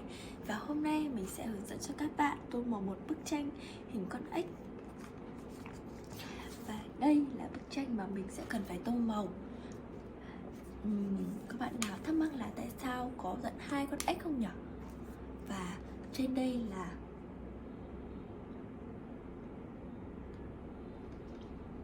là một bức tranh mẫu nha. Và bên dưới này là một bức tranh mà chưa được tô màu. Thì mình sẽ tô màu cái bức tranh bên dưới này theo mẫu bên trên. Thì những cái phần nào tô màu nào thì bức tranh bên dưới này mình cũng sẽ làm y hệt như vậy. Tất nhiên rồi, để tô màu thì mình cần phải có màu. Và bên cạnh mình đây là một hộp màu gồm 24 màu nha. Không để các bạn đợi lâu thì mình sẽ bắt đầu tô bức tranh này ngay bây giờ nhé. Đầu tiên thì mình sẽ lấy màu cam để tô phần mặt của chú ếch này trước.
Cái khe mà giữa hai con mắt này thì nó khá là bé nên các bạn khi tô cái đoạn này thì nhớ phải cẩn thận khi tô nha.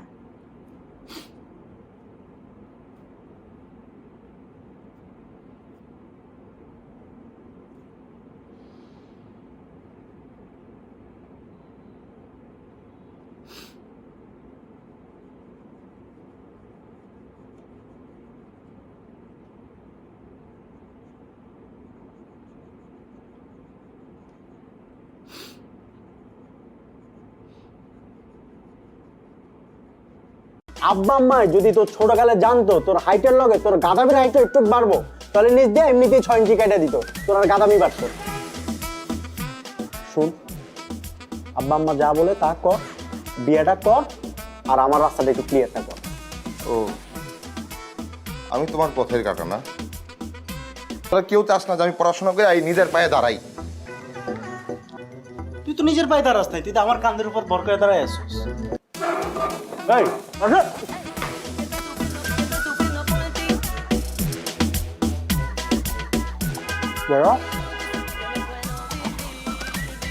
এই কি হয়েছে তোরা সকালবেলা এরকম কান্দতেছোস কেন? আব্বাও কান্দতেছে, আম্মাও কান্দতেছে। কিছু আম্মা কি সকালবেলা কি সিরিয়াল দেখা শুরু করছে? তাহলে কিছু চুরি হয়েছে বাসা? কেউ মারা গেছে?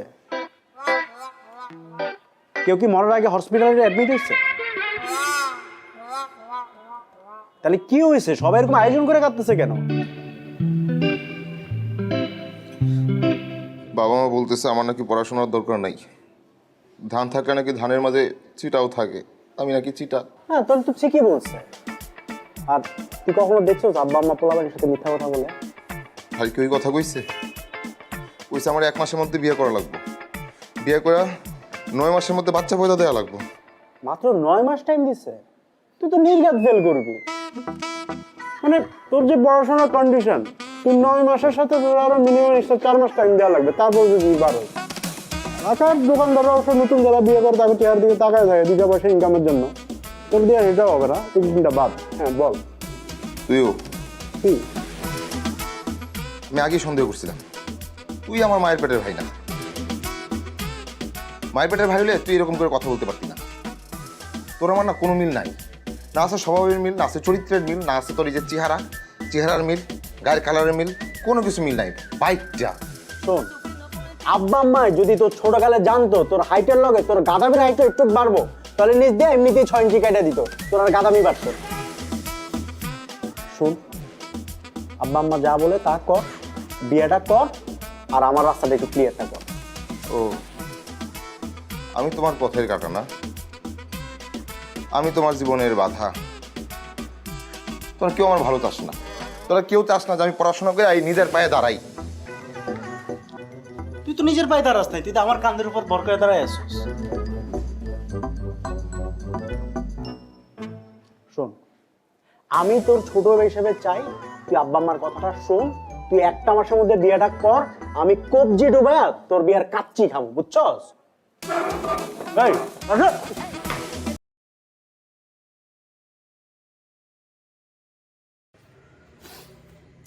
Xin chào mừng mọi người đã trở lại với kênh YouTube của mình ngày hôm nay. Và hôm nay mình sẽ hướng dẫn cho các bạn tô màu một bức tranh là một món đồ chơi nha. Và không biết ở đây có bạn nào đoán được là món đồ chơi gì chưa nhỉ?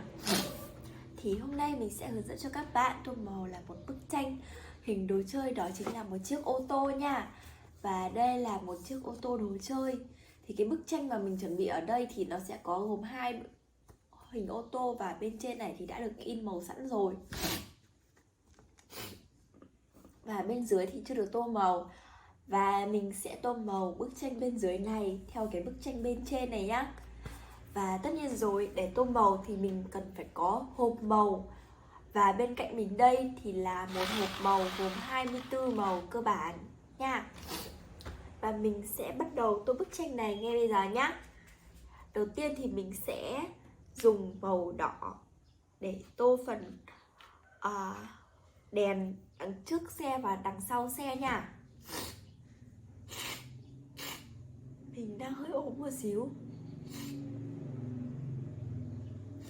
mọi người thông cảm nha.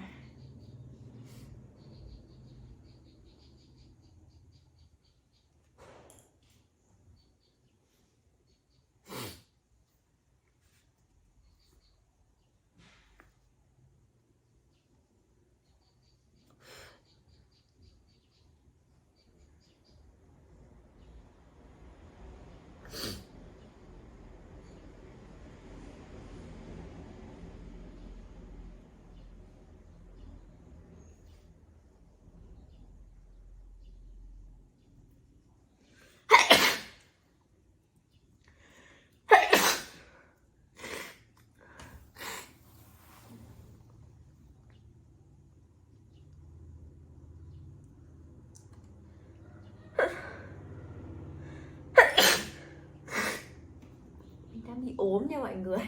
Thì không biết sao mình ngủ dậy tự nhiên mình bị hắt xì hơi, người hơi lạnh lạnh bị hắt xì hơi á.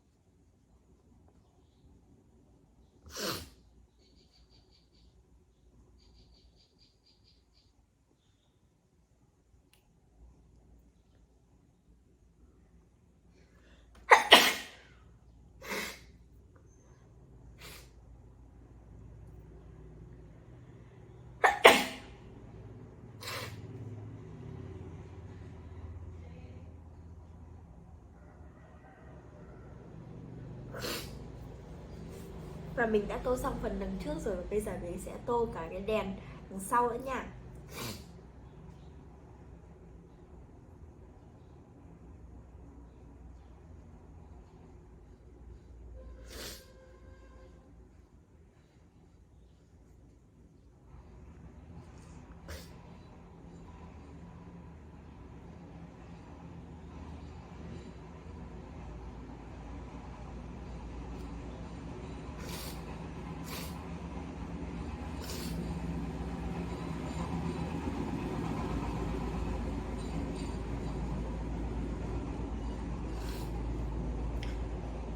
Và tiếp theo thì mình sẽ lấy màu hồng.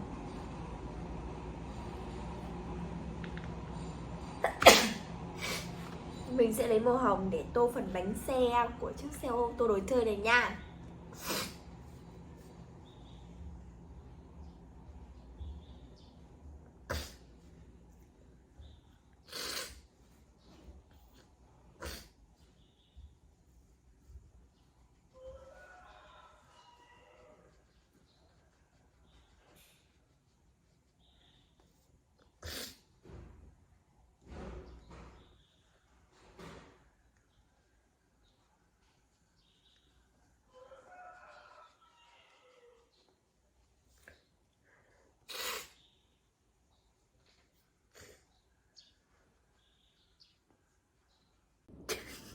Sợ à. Mình tự nấu đi mà. Hại vậy. Chết mất. Cô sinh viên.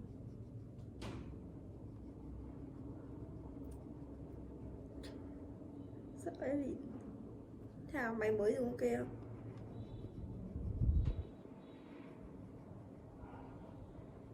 Lý do á?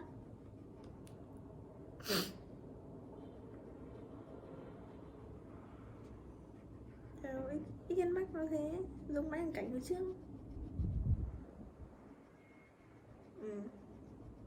Mà Dũng thích mà. Ít mắt to, xem gì cũng thích. Dạ, nó to bằng 11 Pro Max, 12 Pro Max chứ bao nhiêu. Cùng một khuôn đi.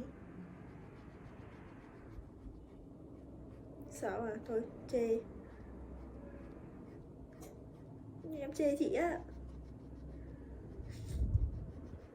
Thế nhá, không là bỏ ai kém sang đi.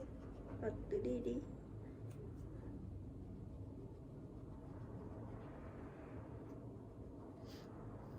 Bảo như rồi, nó nói anh có anh bảo cho. Dùng đi. Dùng tạm đi. Thế nhá.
Alo ạ?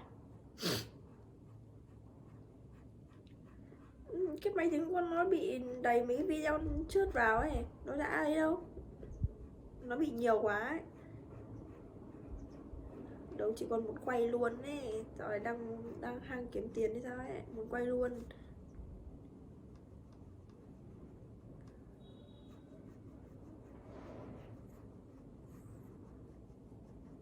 Để con bảo xem, tại vì đang gần đấy, chị con đang chơi gần đấy.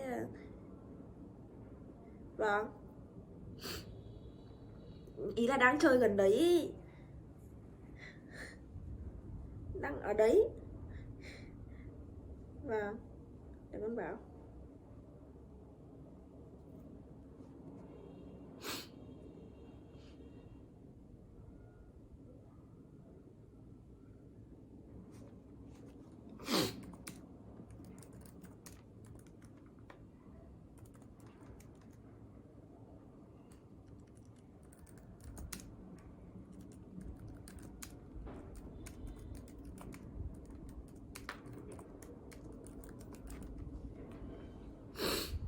Mình đã tô xong màu cam rồi nha. Và tiếp theo thì mình sẽ lấy màu xanh đậm, xanh lá đậm để tô bức tranh nhá.